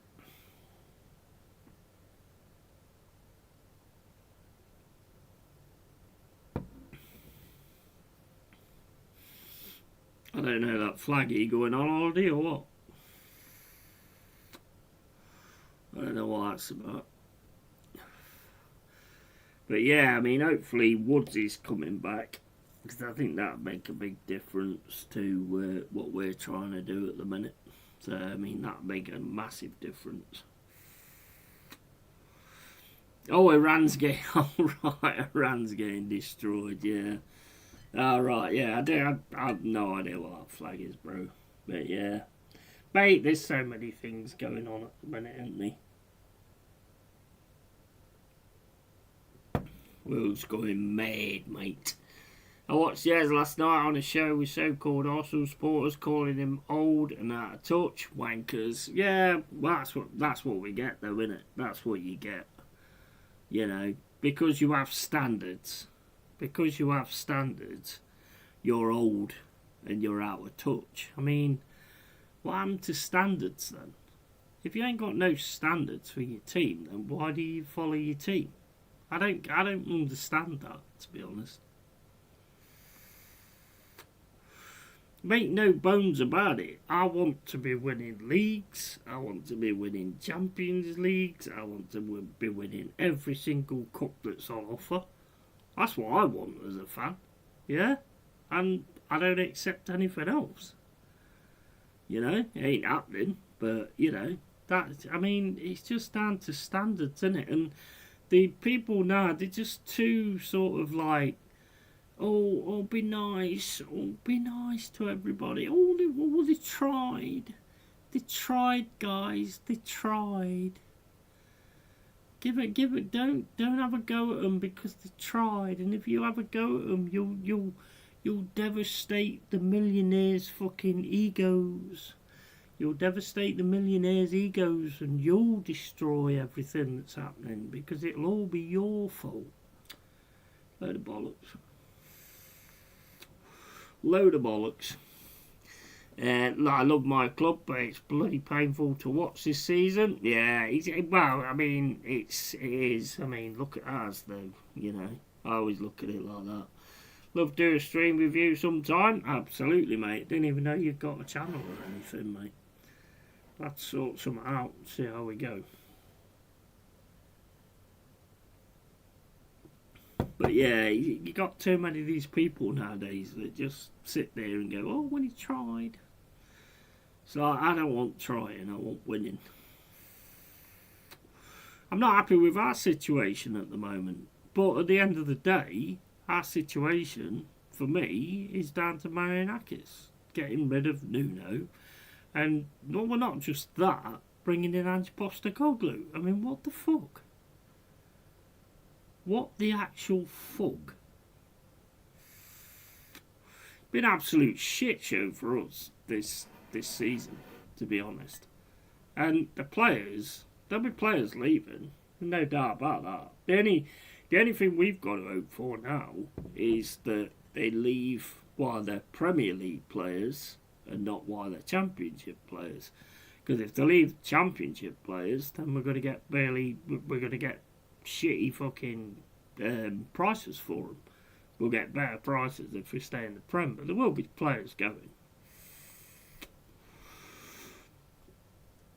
No channel, just join you. Yeah, absolutely. 100%. Well, I do the real deal and I tend to put the stream in there. We'd probably have to do like a private stream or something just to see how you are and everything like that and if you're alright and that. I'm not just going to put anybody on or anything like that. But yeah, we'll have to look into it, mate, if you want to do it. Get yourself a camera.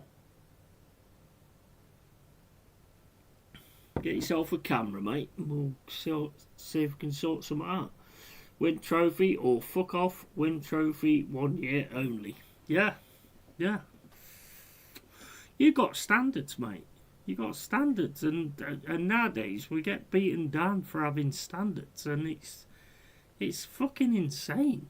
I mean, my team, you don't really get it, to be honest. I mean, it's not as bad as what it is with Arsenal, to be fair, with a lot of the mug fans and all that. But the thing is, a lot of them are looking to make money out of doing what they're doing, so they're going to stick by it. But you know what?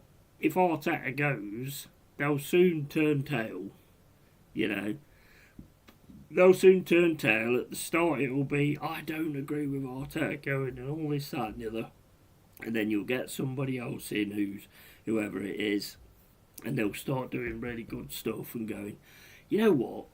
It was about time Arteta went. I felt it. You know what? I felt it. I was feeling it. I didn't say it.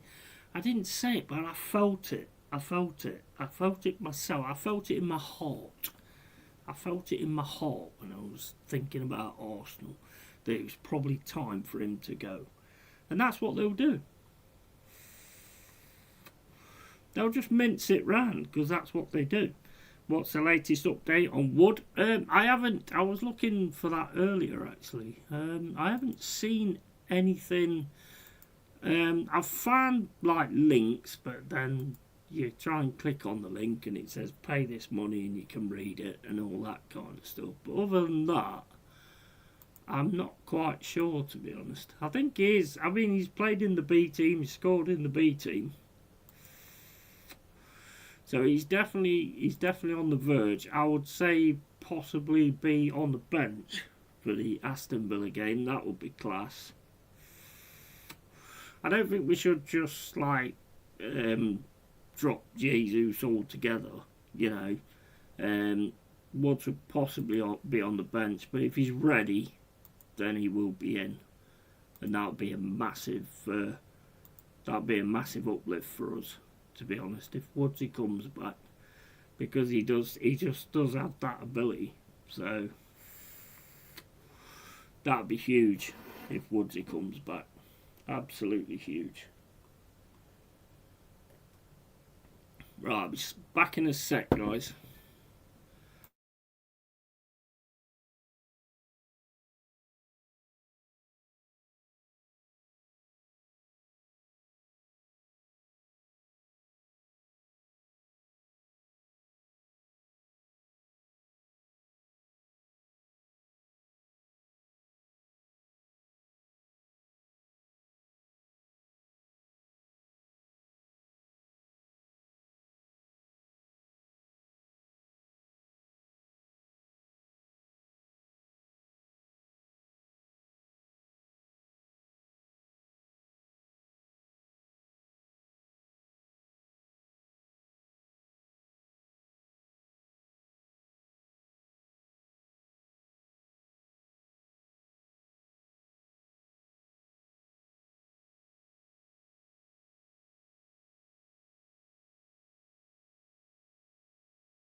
Yeah, Si, get yourself a tea.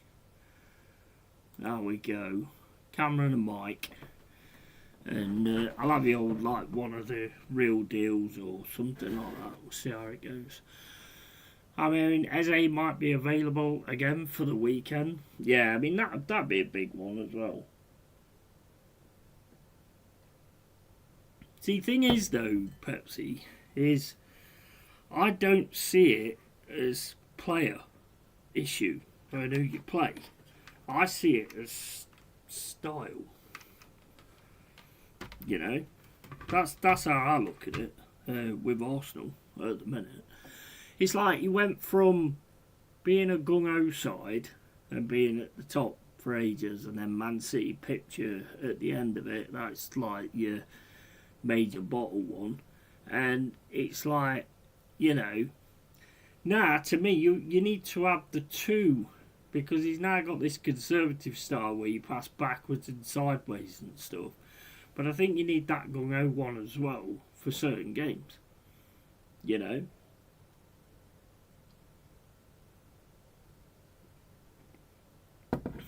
You want to be entertained, don't you? You want to be entertained. Yes, if you win and you're not entertained, you still won, so you'll take that. But at the end of the day, you want to be entertained. Timber is a big loss currently. Yeah, absolutely. Massive. Although I didn't think Ben White was bad today. I thought he was terrible on Saturday. He seemed to really pick up his game tonight. I didn't think he was as bad as he was on Saturday. I thought he was terrible on Saturday. Absolutely terrible. And that Senzio, or whatever his name was, he was quality. First off, some of his passes, I was like, bro, you keep giving the ball away and all this kind of stuff. Then after a bit, kind of got into it. I think his nerves, he got rid of the nerves and everything, and he just looked fucking quality. But I don't think it's players for you guys. I mean, you've got Gyökeres, for fuck's sake.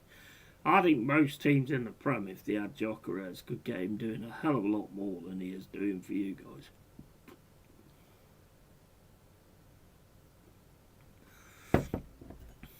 I do, honestly I do. But Timber, yeah, he is a massive loss, to be fair, and I think you need to sort that left hand side out as well. Calafiore's alright, but he can't really defend. He's not the best when it comes to defending. He's alright tonight maybe, but he's like, I think you need to sort that left hand side out as well. Is Incapi the one you've got on the left hand side? Saka isn't a big loss. Nah. He just don't look it at all at the minute. He just don't look at it at all. This is the time when you want him to step up, stand up, and he just ain't doing it. He really ain't doing it.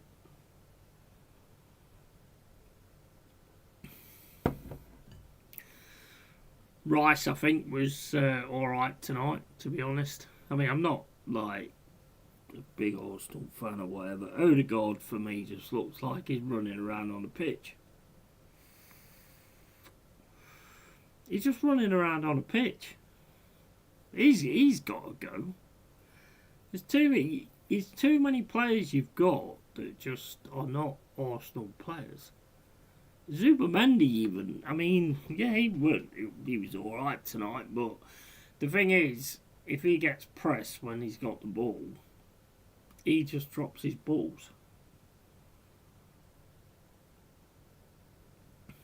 So, yeah, I don't think that's great. It's all going to come down to, look, at the end of the day, I've been saying it most of the season, to be honest. It's, as much as I don't like saying this, but it's all in your hands and you've got it sorted out. Worst captain ever. Yeah, mate, 100%. And the thing is, Colin, it's Rice, isn't it? Rice is your captain. Anybody else can see it. It's Rice. And he gives it to Saka. And he gives it to Odegaard.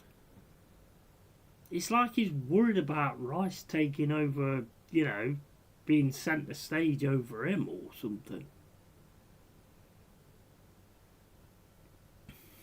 I mean, Rice scores that amazing free kick against Real Madrid. Was it 2 free kicks against Real Madrid? And basically, he don't even get looking. It's like he don't want to be overshadowed by him, so he don't want to put him as a captain. Odegaard, Martinelli, Jesus, Havertz and Kepa can all piss off along with Arteta. Yeah, definitely. 100%. And White, yeah. Yeah, definitely. And 2, yeah. I mean, look, they was fantastic free kicks, you know. And you've only got to look at his corners. He knows where he's putting the ball, you know. So put him on them a bit more as well. I think he's a proper 100% of Rice. Yes, he has a few bad games, but is that down to him or is that down to somebody else not doing their job? I don't know. But I don't think it matters what players you give this guy. I still think he's clueless tactically. But then people will say, well, he got exactly what he wanted tonight. He got exactly, you know, he wanted to just play the ball around and stuff like that and then try and nick it at the end. Maybe. But there's got to come a point where there's people gone over to Portugal to watch that. So at least entertain the fuckers. Yeah, there's people went to the League Cup final. Entertain them, at least. That seems to have gone out of football nowadays. They wanting to entertain the fans. Going, like, back in the day when I was going to the games and stuff like that, I mean, I will say generally that if you won the game, you won the game. You know, you was happy if you won the game. But it's like, there was also that part of it, whereas you wanted to be entertained. Whereas a lot of games that I went to, there was entertainment, apart from like the time I went down to League One, and that season was fucking atrocious. That was terrible. But you know, you do want to be entertained as well, though. You don't. I mean, I hate this fucking passing backwards and sideways. Boring as shit. I mean, I've always wanted to do the commentary and all that kind of stuff, but you know what? I'd love to have done it back then. That would have been amazing when you had the old 4-4-2s and all that kind of stuff. That would have been fucking amazing. Please, no more players under Arteta. Yeah. Well, the thing is, like I said to Carl the other day, when they're buying a player, he looks at who's going to get on with him and who's going to toe the line. It's same as when Eze come in. Oh, well, I can't put him in yet because he's not ready. What he means is he's not ready to play the style that he wants him to play. Eze was ready right from the start. He's a quality player. But he's got to fit in to what he does. So it's like a regimented style that he has, and he's got to fit him into that. I want Julian Alvarez, Kvaratskhelia. Oh, mate, that would be fucking awesome. Awesome. Alvarez was good, 100%. And Kvaratskhelia, or whatever his name is, I mean, you could see quality in him straight away. He is absolute class, that guy. So yeah, that would be a massive add-on to you guys, to be honest. Massive. A lot of your wingers now just look fucking like dead food. They just look like dead food. But you shouldn't have one style of play anyway. I don't like this one style of play nowadays the way it is. You should be able to change it up, you know.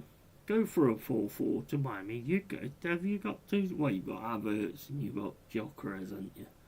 So you could do that, but nobody dares do that because everybody's on this fucking 4-2-3-1 thing. I used to love 4-4-2. I love 4-4-2. Still love 4-4-2. Love it. Because you see two strikers all of a sudden start working with each other, and it's fucking phenomenal. It's brilliant. Kane and Kvaratskhelia. Yeah. I've said that'd be a good one as well. Yeah, but I don't think he'll have anybody who's gonna. I mean, but Kvaratskhelia, he looks a bit like a player that does have a lot to say as well. So I don't know whether Arteta would have him. Nico Williams worth a punt too. Yeah, absolutely. Yeah, 100%. I mean, you look at the players that we've got. I mean, I think personally, if you, as much as I don't want it to happen, but if you had Anderson and Rice in those central positions, I think that would be a mega midfield. I know I'm like a little bit biased on it because he's a Forest player, obviously, but well, he wouldn't be at that point. But I just think Anderson and Rice would work really well in the middle. You definitely have fight. You definitely have players who want to just keep going and keep winning the ball, trying to win the midfield. Then you got Eze that they can play it too, you know. But he's better than Zubimendi. He's got more balls than Zubimendi, you know. So Murillo, Milenkovic. I mean, I think you're all right with your defenders. To be honest, I think you're all right there. Timber is your right back. Left back, you need something else there, you know. But other than that. I mean, how many times did Gyökeres get the ball, really? I mean, the goal that he scored with Zubimendi, it went to Gyökeres, plays it back to Ben White, I think it was. He plays it into Zubimendi, but Gyökeres was offside. But if you're not playing the ball to him often, then he's going to push that little bit forward. He's going to push forward that little bit more, and he's going to get caught offside all the time. I can't understand how you're using Gyökeres because I think he's perfect for your passing and assisting and scoring side, to be honest.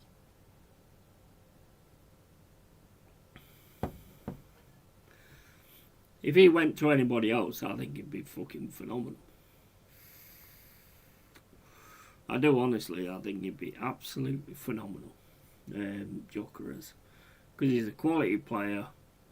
He can assist. He gets loads of assists. He has loads of goals. What's he got for Arsenal at the minute? Assists and goals. Do you know? Because I get far more out of him, but it's a wing play thing.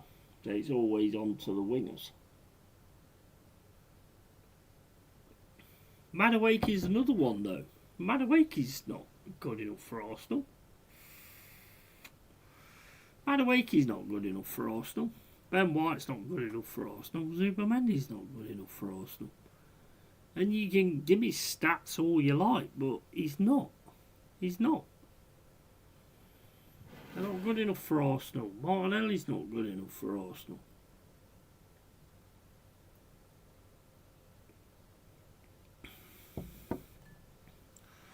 But, hey, I'm a Forest fan, so, you know, what Arsenal do is what Arsenal do. That's up to them. But I think if you actually got rid of Arteta and actually got somebody in who's an actual manager who don't take 6 years to actually start doing something, I think we'd all have to sit up and take notice then.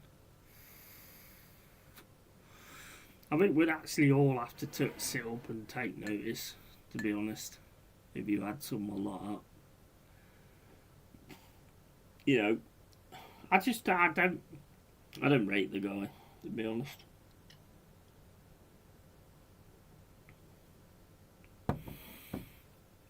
I might turn out to be wrong, but, you know, there's many people that keep saying it, so, you know, I can't be the only one, can I?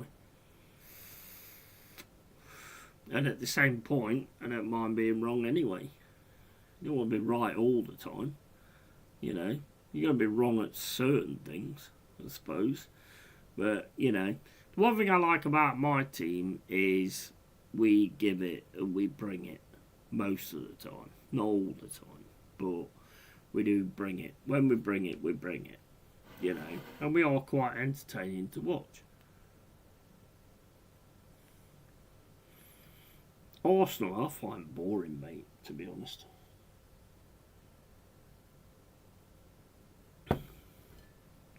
Question, who did Forest play in their first league game in 93-94 season? Came across it on YouTube today. Fucking hell. 93-94.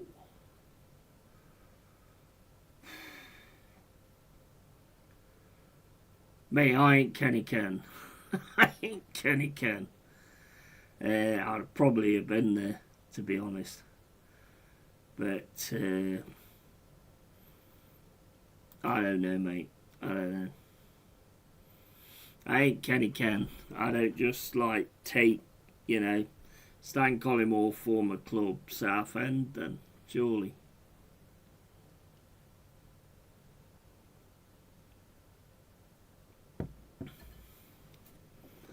With Southend?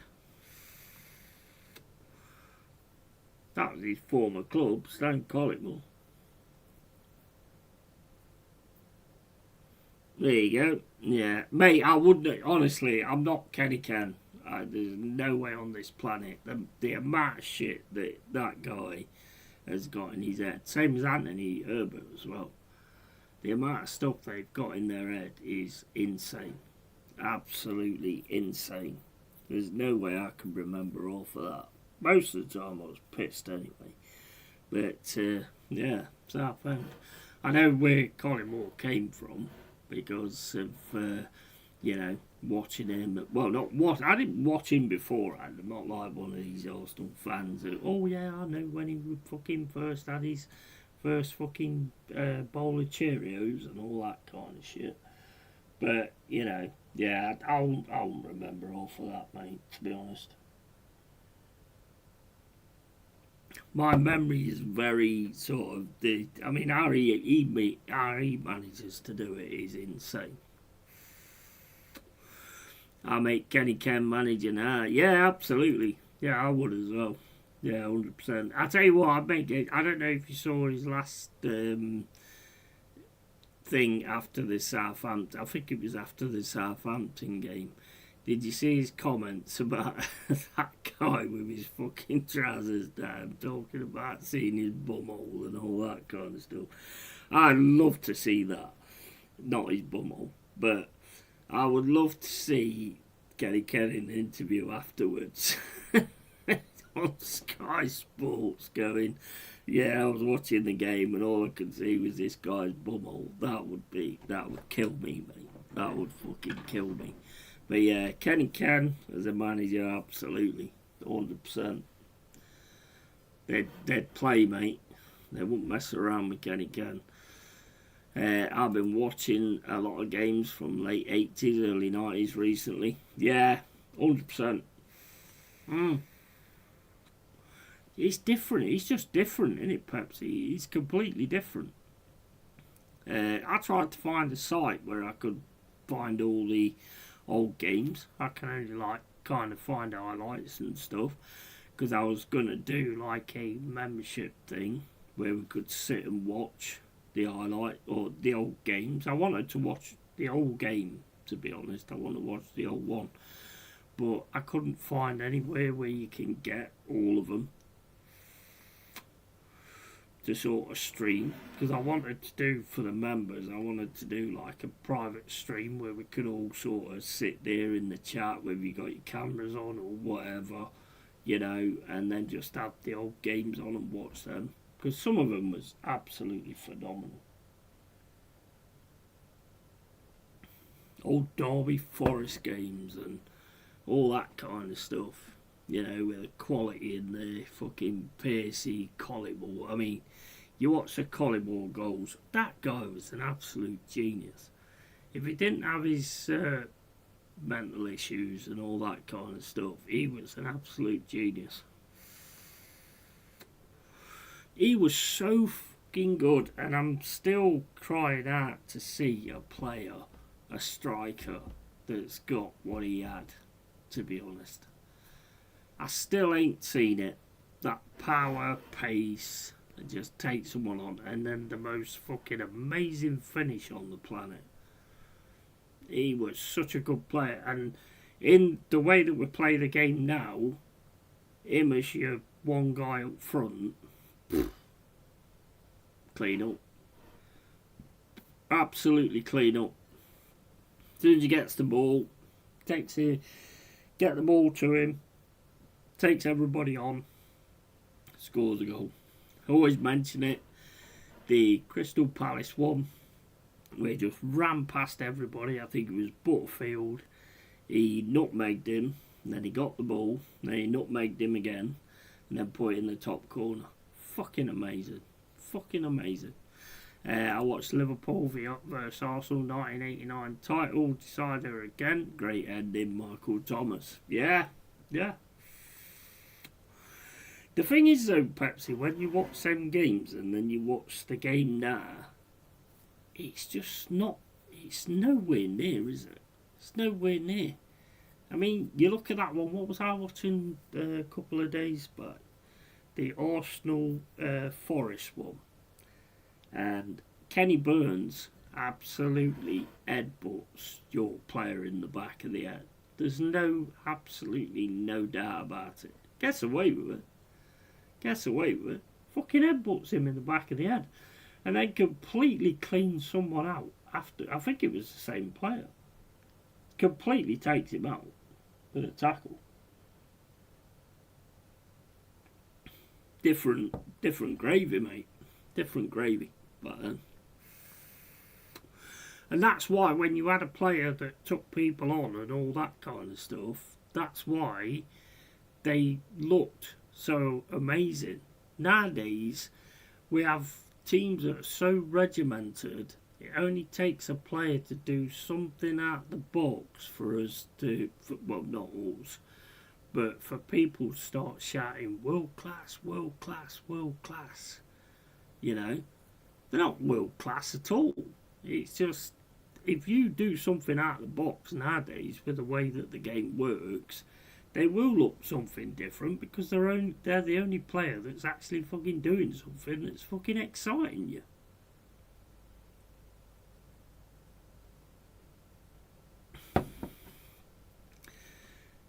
Colin says, I couldn't go in 1989, not enough home games, nearly all away games, and a fucking Friday. Yeah, well, I think it's like back in the day when you're working at the weekends as well.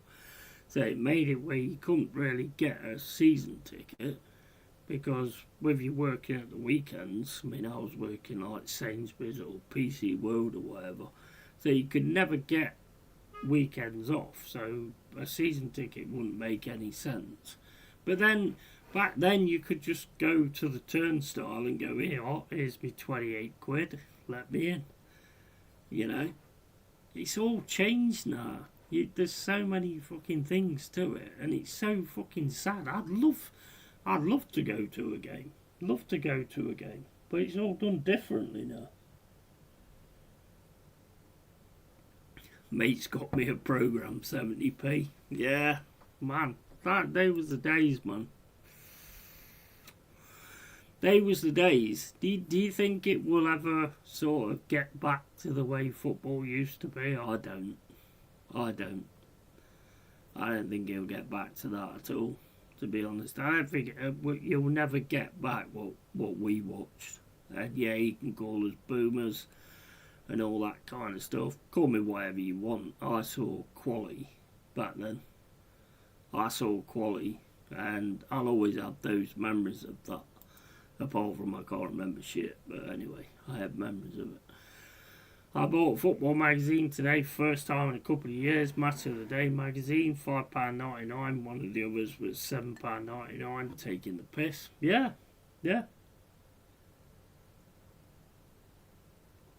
Did you always collect the old sticker albums as well? I was mad on the sticker albums when I was at school. Always like swapping stickers. I used to love that. I think I paid more attention to that than I did school, to be honest. But I used to love that, mate. Honestly, I used to love that. Just walking in and like, oh, so and so's got this sticker and so and so's got that sticker, and then you walk over and go, what do you want for, Peter Wiv, or what do you want for? I mean, I had most of the Forest players anyway, but.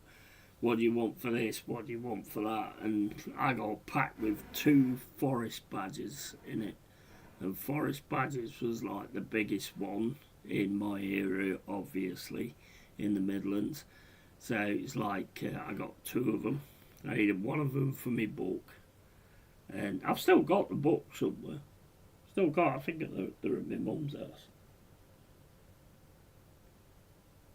And I got like 500 stickers for that Forest badge. Fucking brilliant, mate. Fucking brilliant.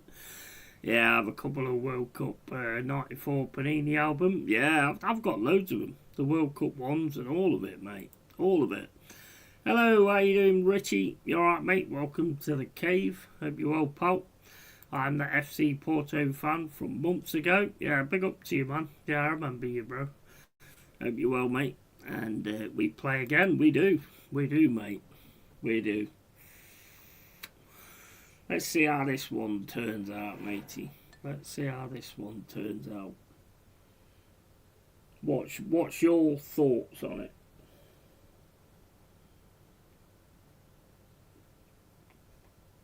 Me personally, I want to stay in the league. That's my personal thing. I want to stay in the league. We can do all this shit afterwards. I want to stay in the Prem. You live alone? Yeah, I do, yeah. Yeah. My cousin is my landlady, and I live on my own, yeah. Don't like people, so it's the best thing to do, live on your own, isn't it? I think you guys won't get relegated. Yeah, well, we've got to make sure we prove that, haven't we? And we will be playing our B team. Yeah, that's cool. That's cool. Your B team's probably decent as well. And our focus is our league. Where are you in your league at the minute, by the way? Because I haven't looked. I don't do all that type of stuff.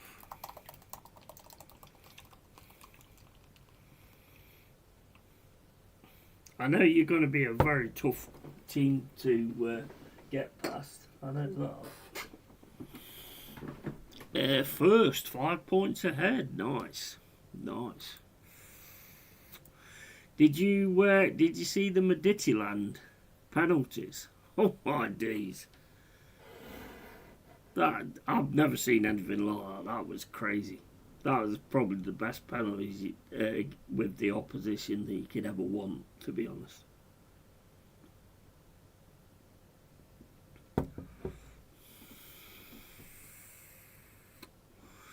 Well, hopefully you win the league. Of course, I'm going to want us to beat you because I'm a Forest fan. I'm not bothered about the Europa. Not really. Because I'm more interested in the league just staying in it, to be honest. But if we can bring it, then I think we can do it.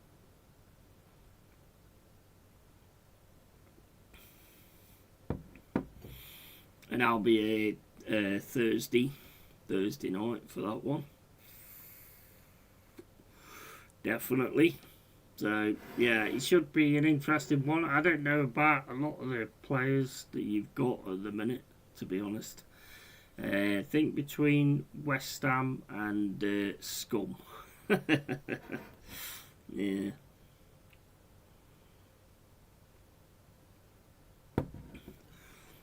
Hopefully we're just going to go for it. I want to see us put it all on the pitch and just go for it. That's all I ever want to see from my team, you know.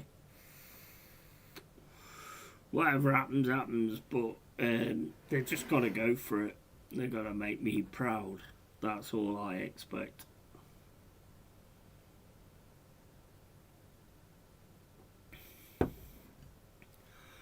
To be quite honest with you, Si, I don't think Spurs will go down. I really don't think Spurs will go down. I think they'll scum it. I really don't think Spurs will go down. I'll be very surprised if Spurs go down. I mean, you've got Leeds against Man United.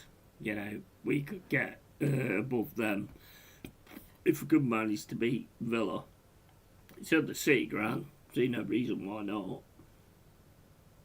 But, you know, it comes down to how we come out.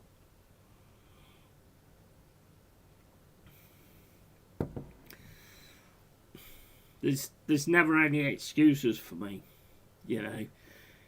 If you're a proper football fan, there's never any excuses. You know, if you don't show up, or I mean, I don't like the not showing up thing, to be honest. Sometimes the opposition's better than what you are. And you have to say that when that's the case. The first game with Midtjylland, when they beat us, they was better than us. There's no doubt about it. They was better than us. In the second game, we was better than them. But they managed to bring it back and get it to penalties. But, you know, that's it for me, you know. I'll always say whether we're better or whether we're worse.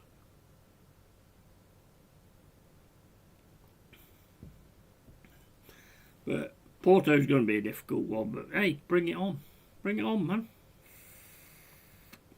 Let's do it again. Let's run it again.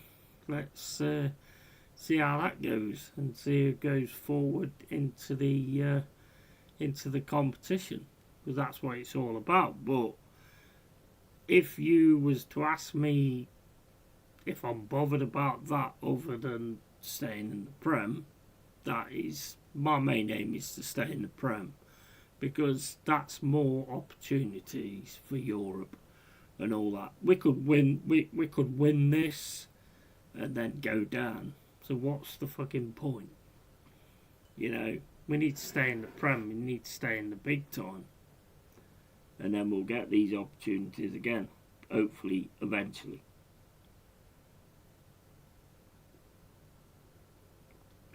That's what it's got to be all about. But I hope West Ham stay up. I do hope West Ham stay up. But if it's a detriment to us, then they can go down. I'm sorry, but that's just the way it is. Yeah, we haven't won our league in 3 years. And hustle, yeah, absolutely, 100%. You're 100% a fan when it comes to Porto. Like I say, we spoke to each other before, so you know it's got to be interesting. I think if we bring it, we could do it. But then you'll think if you bring it, you can do it. Both of us should be bringing it, really. None of us should be not bringing it.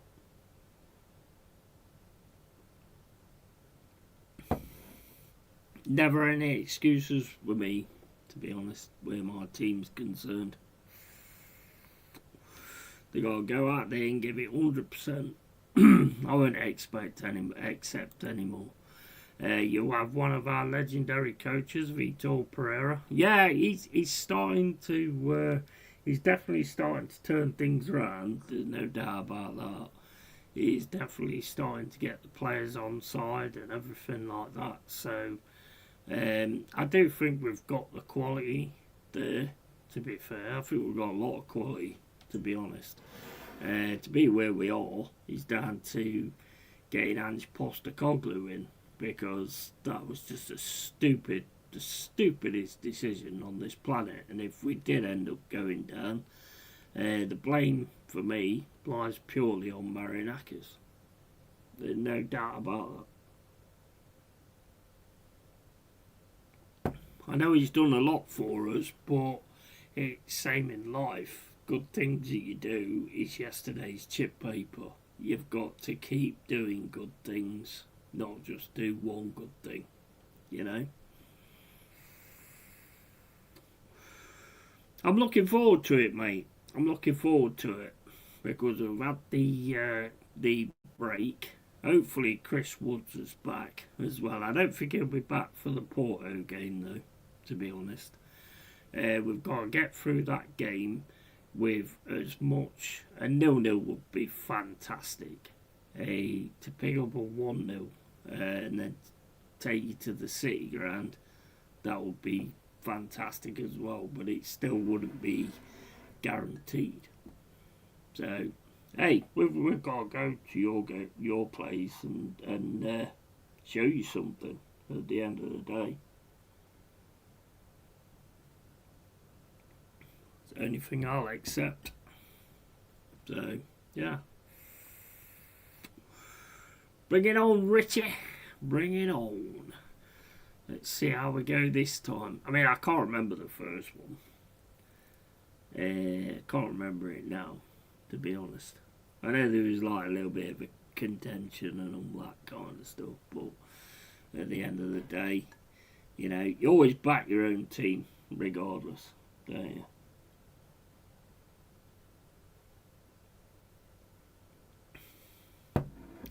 It's going to be a fun time. But, like I say, at the end of the day, I think you'll still bring it, whether you're concentrating on staying in the league and staying first or whatever. I think you'll still bring a team to us, to be honest. I can't see you doing any different. I've never seen Porto in any other different way in that respect, so I think you'll still bring it. It's whoever's better at the time. Whoever wants it more, whoever's mentality's right. If we go to your ground and try and get a draw or whatever, then that to me is not right. Make a statement.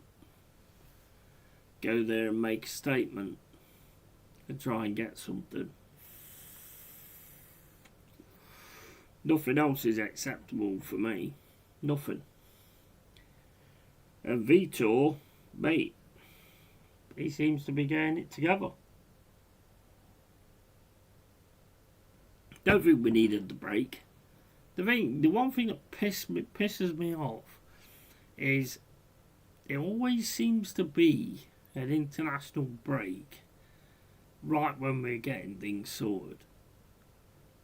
As soon as we start getting things sorted, we always have that international break. But, yeah, players have just got to bring it. If you don't bring it, then get the fuck out of my club. Get the fuck out of my club. There's no other answer for me. Give it everything on that fucking pitch, or get out of a Nottingham Forest shirt. That's it. That's it for me. It always is.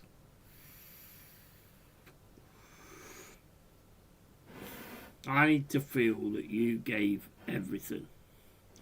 And if you didn't give everything, then you don't deserve to be in that legendary shirt. You don't deserve to be in it. And you shouldn't be in it. And we're going to lose a lot of players anyway next season. No doubt about that. Whether we stay in the Prem or not. We're still losing players. No doubt about that.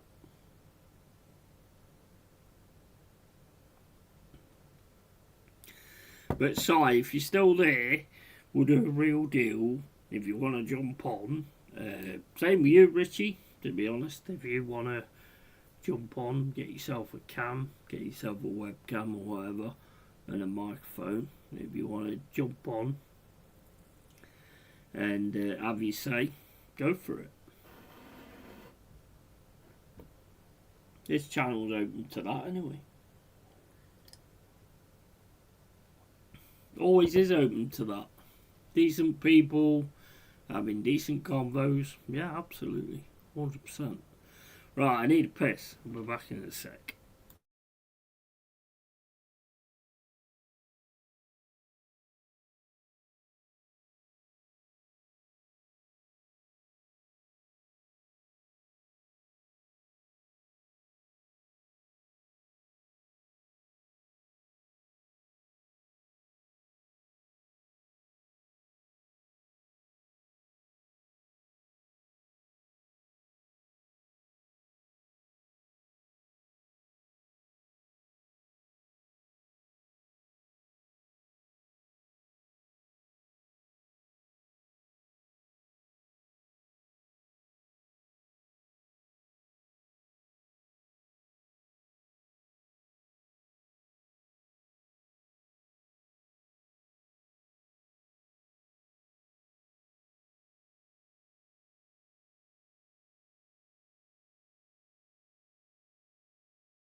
Yeah, I don't look at it as in, like, you know, we're two-time European Cup champions, so we should be just walking this Europa League and all that kind of stuff.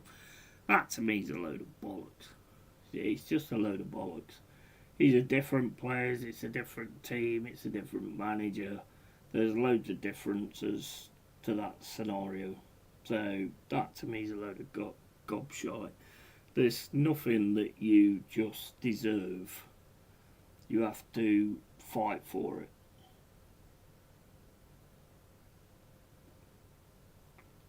You have to fight for it. That was a different era under a different manager. Arguably, for me, best manager there's ever been, to be honest. But, you know, that's always going to be my take because I'm biased, and Brian Clough was an absolute fucking legend and always will be. You know, this lot is a different team. I think it's good enough. But at times it's shown to be lacking. And, you know, you look at the different changes. I mean, you can understand it from, I suppose you can understand it a little bit from the players' side as well. I mean, they keep learning different things, and then the manager goes, and then they have to learn a different style and all that kind of stuff. So that's going to cause a lot of, like, upheaval as well, you know. But it's like, I don't know. I don't like this fucking 4-2-3-1 shit, to be honest. I'm not a big fan of it. I think you should be able to do, as a manager, you should be able to do what Cloughie did, where it becomes like a certain formation at one point of the game, and then it changes to this formation at that point of the game, and then it changes to another one. You know, it went 4-4-2, went 4-4-3, and 4-3-3 at times, and it sort of went fluid in that respect, you know. And I think you should be able to do that nowadays as well.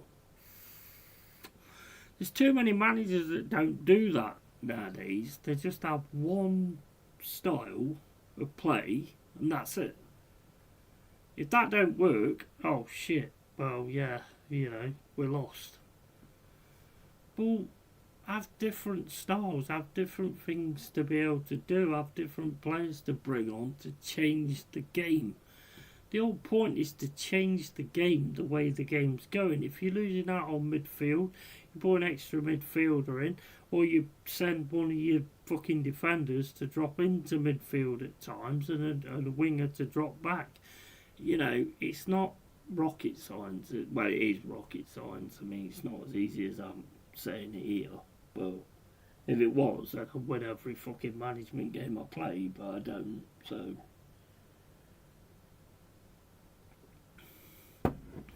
But yeah, it's just down to that. I mean, the game's totally different now. Totally different now.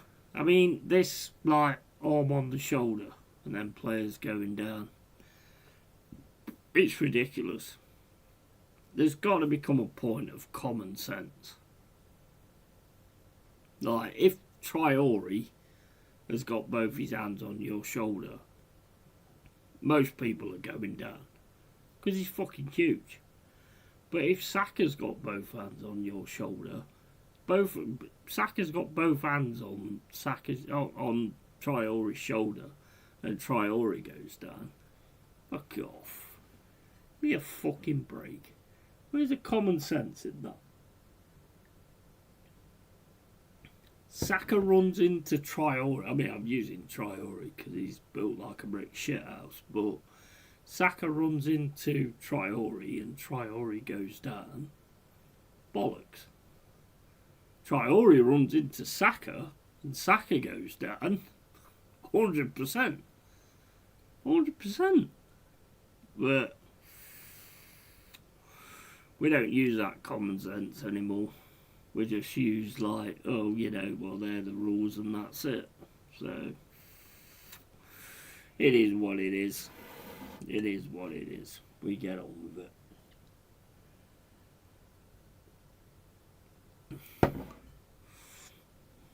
Just the way the game's gone, innit?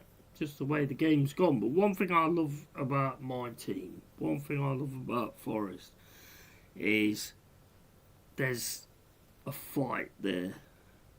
Sometimes, not all the time, but there's a fight there, and I think as a fan, that's all you want to see.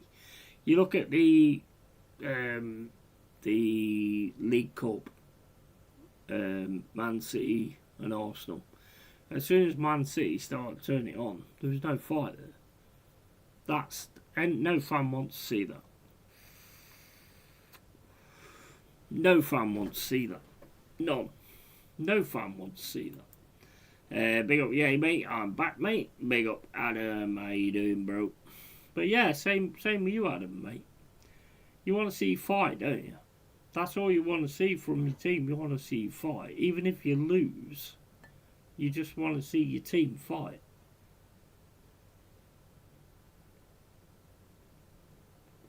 The worst thing for any football fan, and this is honestly, you know, they probably ain't got over it yet, and I don't blame them. The League Cup final, there was just no fight whatsoever. There was no fight at all. It was kind of like Arteta had spoke to Pep and went, "You can have this one." And that is just, it's disgusting, man. It's disgraceful to see no fight at all.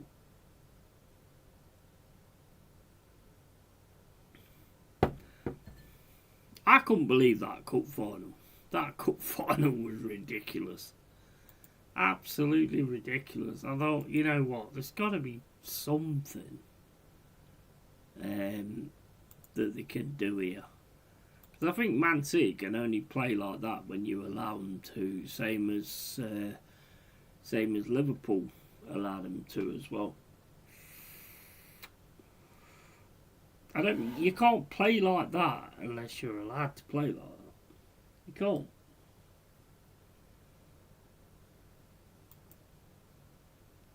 Look at the old Man United teams, you know, under Fergie. The fight was insane. And they deserved to keep winning those titles.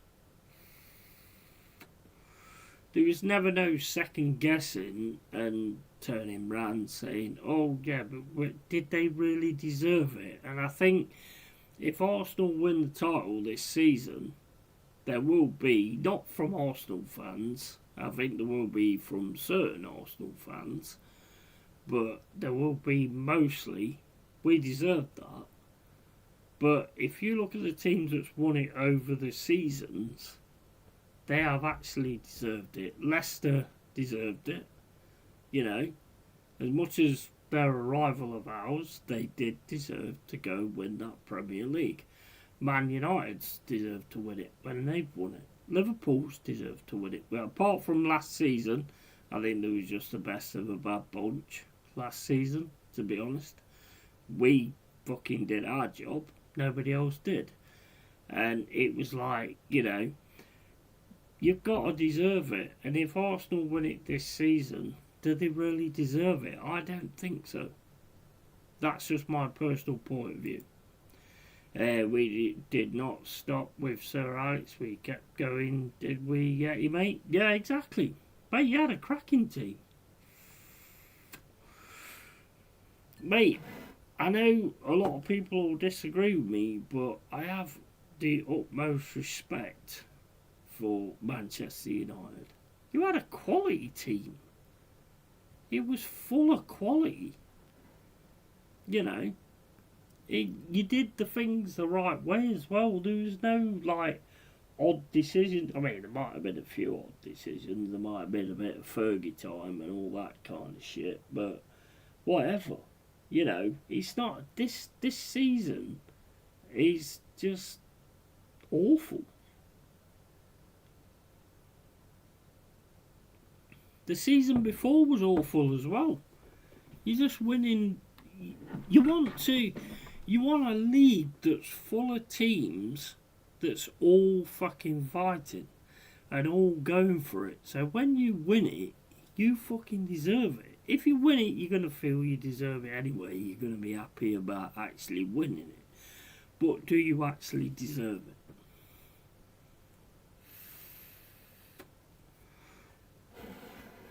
Standout teams this season. Who would you say, Adam, or anybody? Who would you say? Who would you say is the standout team this season?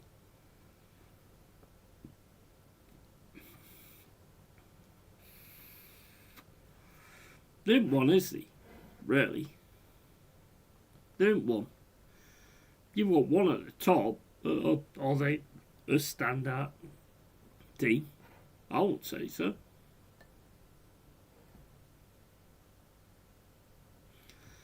And I'm not Arsenal hating, but I'm just saying, is there a standout team this season? There isn't.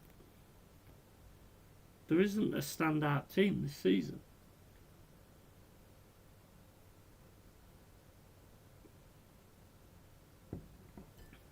There's a team that could win it and be the best of a bad bunch, but other than that, there's not a standout team this season. Not that I can think of, anyway. Probably, actually, there is. Probably Sunderland. Probably Sunderland is this standout team this season. Because what they've done of coming straight up and then doing what they've done. That's probably the standout team of this season.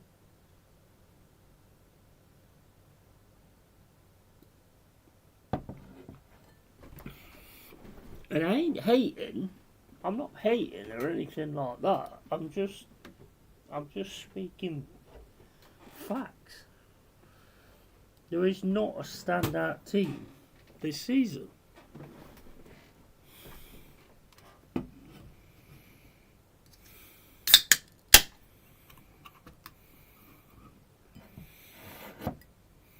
Am I wrong? If you think I'm wrong, then tell me I'm wrong. But I don't think there's a standout team this season.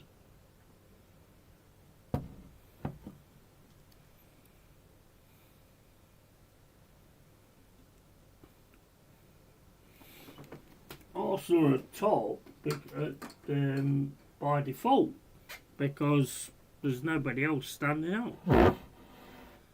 There's nobody standing out at all.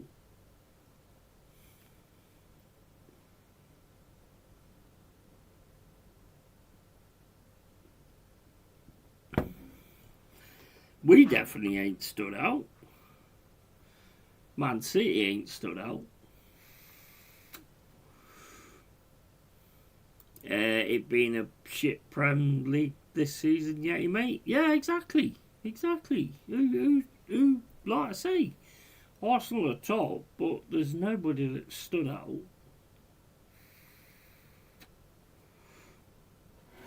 I don't keep going on about Arsenal because it sounds like I'm a fucking Arsenal hater and I don't really care enough to hate, you know.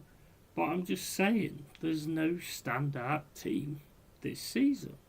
None.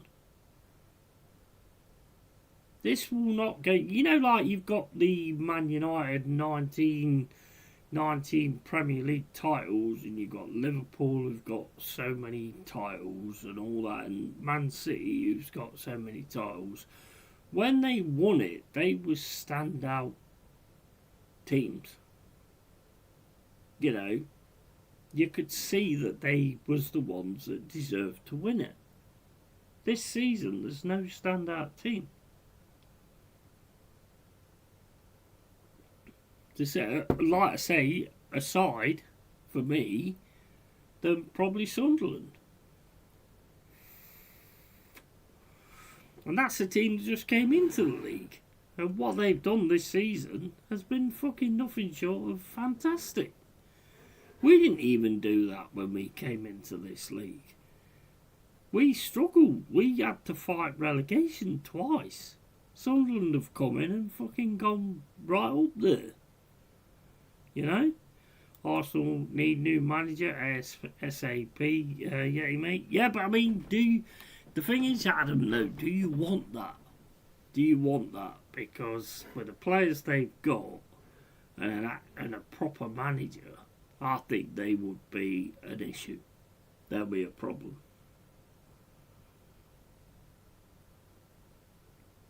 If they get an actual manager with the players they've got, who will get rid of the ones that we know ain't right,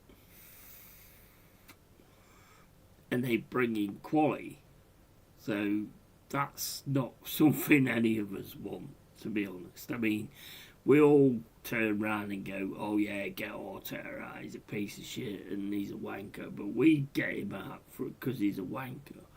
But the fact is, he's holding Arsenal back. So, you have to look at it like that. He's actually holding Arsenal back. So if they actually get a manager who's maybe, what's his fucking name? Simeone or fucking, you know, one of the others. Carlito, whatever his fucking name is. I don't know his fucking name. But if they actually get a proper manager in that team with the players that they've already got a solid defence. Got Rice in the midfield. Got Eze as well. You know, needs to make a few adjustments in that, and probably a left back as well. They've made Gyökeres. I'm sorry, but they will clean up. They will clean up with a proper manager. So do you really want Arteta gone? I can't stand the bastard, but at the end of the day, he's holding them back from doing what we can all see that they could do. So I suppose in that respect, you've got to look at it that way as well, haven't you?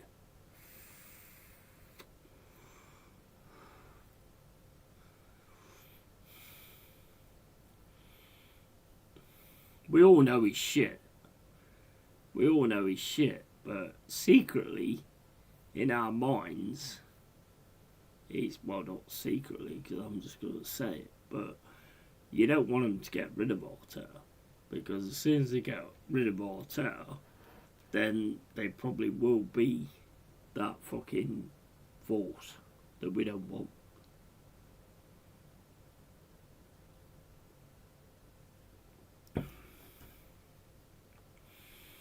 The Bournemouth manager will be good at Arsenal because he plays class football. Yeah, absolutely, 100%. I'm not sure they'd go for him though. I don't know. I mean, like Cole said the other day, if Arteta went, then they get somebody in that was kind of the same mould. You know, I don't think that's Ariola though. But yeah, I mean, he has Bournemouth fighting all the time, and you can't knock that, to be honest.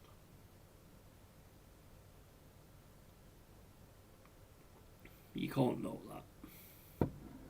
But I'm just like making a point of saying that if they did get rid of Arteta and actually got a good manager in there, then with those players, I think they've got one of the best defences in the league, although it has been shown at times. I think we have the second best, but that might be a little bit biased, but I do think we do have the second best, even though where we are at the minute, because of stupid decisions. But it's like, you know, Rice, sort that midfield out, get Eze as a proper 10, or even Dowman, because Dowman can play 10 as well. I'll probably go more with Eze. Wouldn't have his favourite, so he will bring other people in and he'd take away up certain people that ain't performing and all that kind of stuff. And I think, and with Gyökeres up front, I think then they could really start being a threat. Just my personal opinion, but I think they could proper start being a threat. So, to me, as much as I don't like Arteta, keep him. Keep him. Because the thing is, where Arsenal's concerned for me is like, there's certain people that I respect. The Arsenal fans, the Kenny Kens, the Carl Rossi's, Jez, Lee Gunner, Ola, Matty, Dal, all that lot, yeah. I'll probably miss someone out, but Pepsi and Tony Neary, you know, all them, I want them to do the good things. But the others, I don't want it for them. The ones that have been bullshitting all the time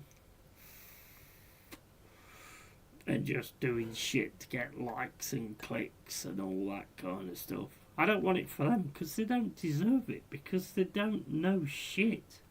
They don't know anything.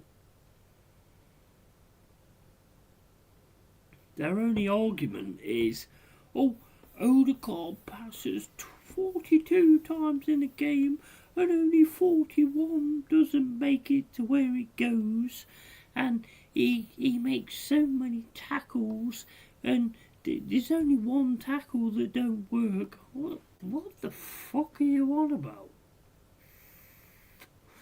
Do you know what? That's, you know, when you're playing Football Manager and you look at the stats in the game, because you can't watch a lot of the game, so you look at the stats afterwards, you see, 77% tackles, he won 76% of them. They are football management. They're football management game type of fans. They are. They are football management game type of fans. Because all they look at is stats. They've just sat there and watched the game. They've just sat there and watched the game. But all they talk about is the stats afterwards. Why are you having to look at stats when you've just sat and watched the game? That makes no sense. Makes no sense. You've got eyes for a reason. So it just doesn't make any sense. And I guarantee most of them look at a player and go, oh mate, you're doing fucking shit on that pitch. What are you fucking actually doing? And then they fucking go onto social media and they see the stats of what this player did in that match. And then they go, oh, well, you can't fault him because he did 97% of his passes, and 97% of his passes actually went to a fucking Arsenal player. Let's not keep going Arsenal, but 97% of the passes went to his teammate. Yeah? Yeah, but that's probably backwards and forwards and sideways and backwards and forwards and sideways and forwards and sideways. Back in the day, you would probably look at that kind of thing, although you'd still have eyes. We still had eyes. But back in the day, you'd probably look at it like that. But if you actually watch that player and see where he's passing the ball, that's the problem nowadays. We have this stat thing where it's like, you know, he made this many passes and 99% of them was fantastic. Yeah, but they're back to the fucking defender and back to the keeper. You're always going to get a 97% average if your passes go back to the keeper or back to a defender. You're always going to get 97% passes. It doesn't mean you've done anything in the fucking game. Game's gone.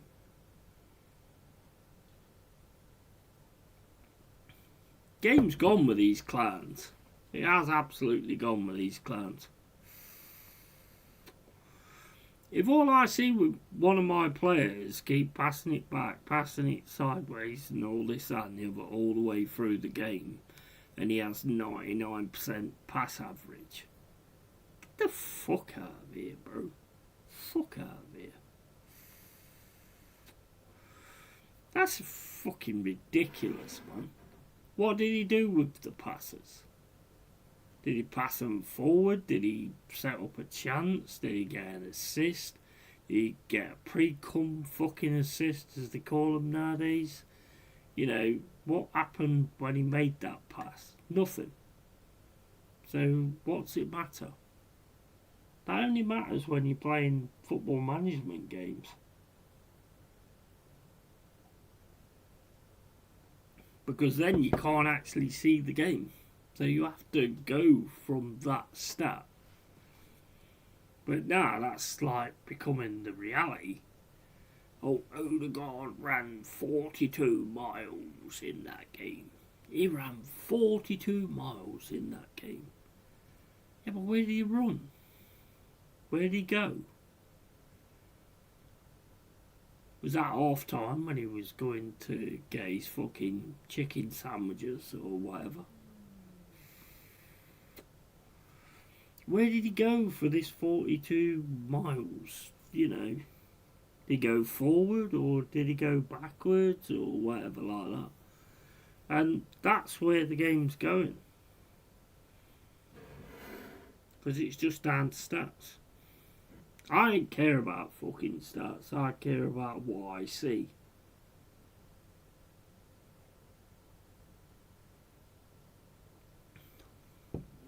And I'll always call out what I fucking see. If you keep getting tackled all the time and you don't get the ball away at the right time and all that kind of stuff, that's what I'm going to see and that's what I'm going to talk about. Not how many times you passed it back to the fucking defender and the goalkeeper. I don't care about that. That doesn't make no difference to me. I want to see the ball going forward.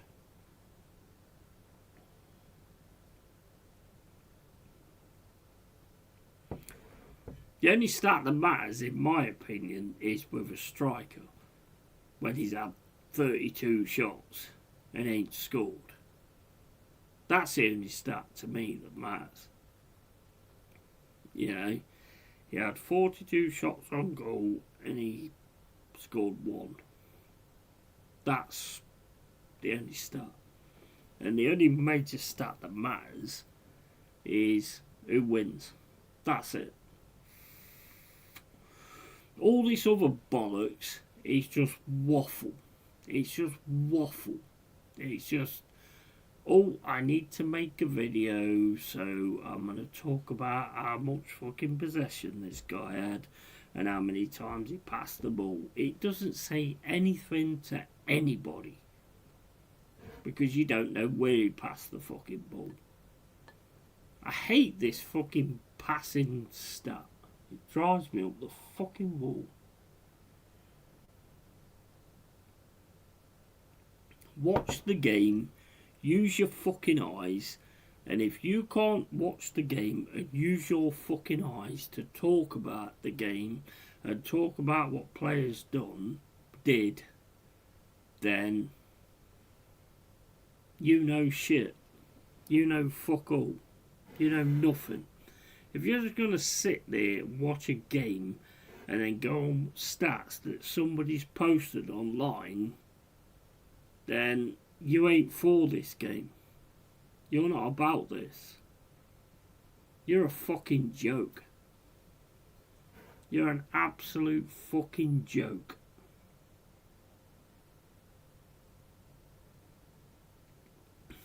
I watch a game, I can't tell you about everything that everybody does because I'm not much of a taking note of the defensive thing. I'm more of a note of taking into account the attacking side.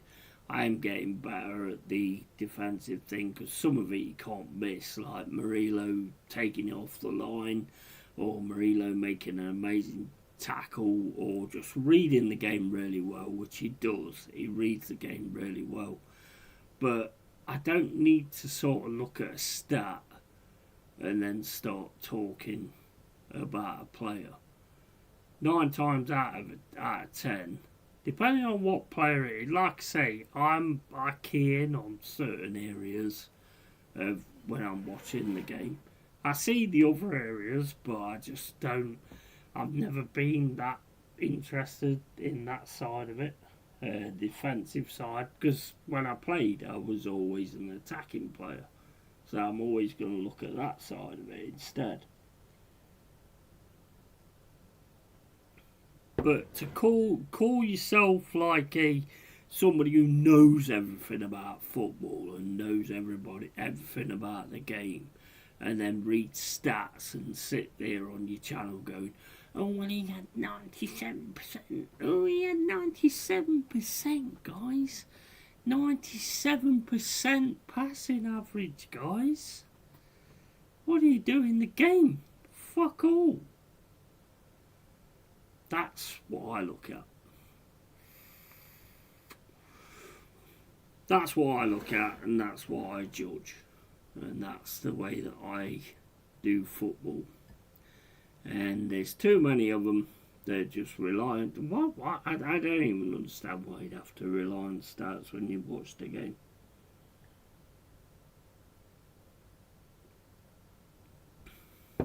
You actually sat there and watched the game, and then you have to see what somebody else says online and start talking about that. Says everything about you, mate. Says everything about you.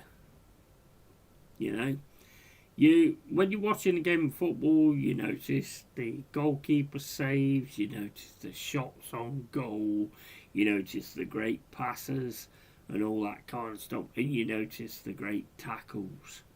Yeah, a lot of the game passes you by, you know, because you just, well, you don't really pass you by. You can see the situation, but you don't sort of comment on it afterwards because it doesn't lead to anything. And if it leads to something, then obviously that's what you comment on.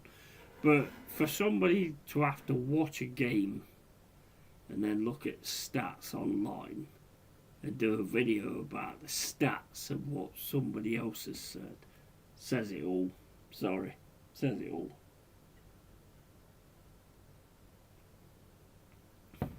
You're a fucking clown. You're a clown. You've created your YouTube channel and you're talking about fucking football and you ain't got a fucking clue because you sat watching the game and then you went by stats that somebody else posted. So, to me, you're a clown. You're a clown. Absolute fucking clown. But anyway, we all view the game differently and stuff like that. You know, when I used to go, you know, there's not a lot of shit you can see. I mean, that's one of the worst ones for me is when you actually watch it on the TV and then someone goes, "Oh, did you go to the game?" Nah, I didn't go to the game. I watched it on the TV. So how would you know what happened there? Well, maybe because I got like 2 or 3 fucking replays close in that you didn't get.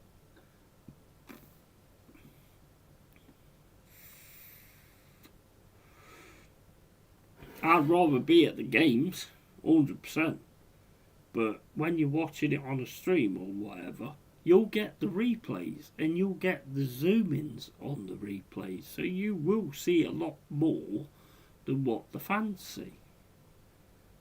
Not what the fans see, I mean what the people in the ground see. I don't go to games because I don't know how it fucking works nowadays. It's fucking stupid.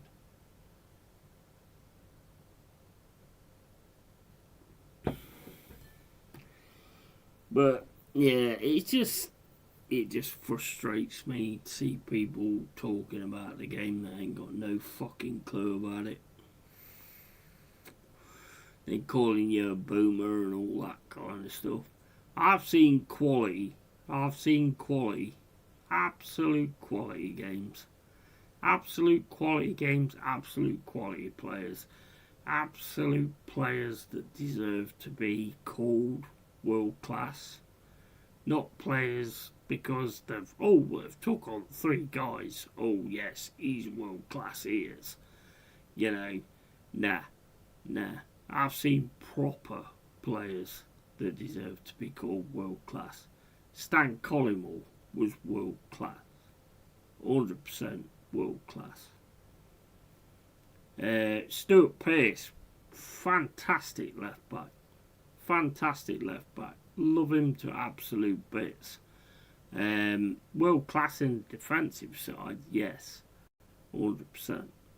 But it's like nowadays, the only world class we see is somebody that goes outside the box, because it's all so regimented now. So the only world class you actually see is players that go outside the box, and we need to stop doing that because the other teams ain't doing that. They're having quality players and they're seeing that they're quality players and they're letting them be quality players, and that's why you see that they're world class.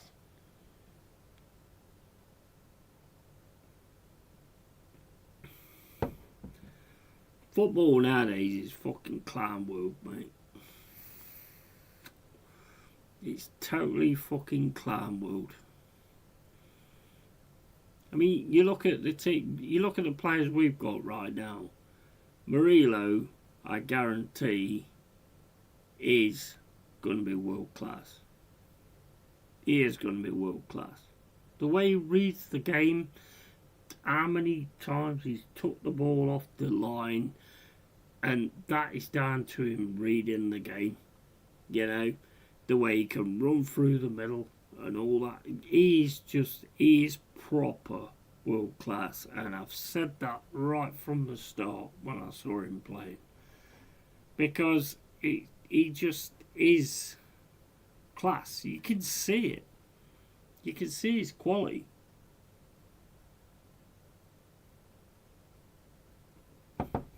Anderson has got a very good chance of being there. He's not there yet, but he's got a very good chance of being there. He's got a lot to learn, but he's got a very good chance of being there. And same as Gibbs White, I don't think so, to be honest. I really don't think so. I think Gibbs White at times just does too many things that loses the ball. He causes so many turnovers. But then all of a sudden he'll have a game where he's absolutely fantastic. But that don't make you world class. World class is you've got to be on it and you've got to be doing it all the time. Messi, Ronaldo, all those kind of players. You know, fucking Zidane, all those kind of players. You know, these guys ain't world class. These fuckers call someone world class because they take on one fucking person.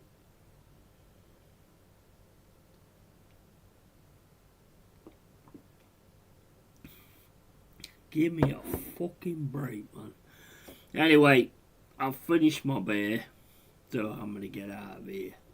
And that rhymed, so I could be Eminem, maybe. You never know. I could be Eminem's second coming. Although I don't want to talk about coming, but anyway. But yeah, so anyway, beer for the Thursday night, Forest against Porto, and yeah, other than that, guys, keep it real, keep it yay, all the fucking time, all the time, always speak it real, never hide behind anything or anything like that, always keep it real, and I'll see you guys later. Tatty fucking bye. See you later, guys.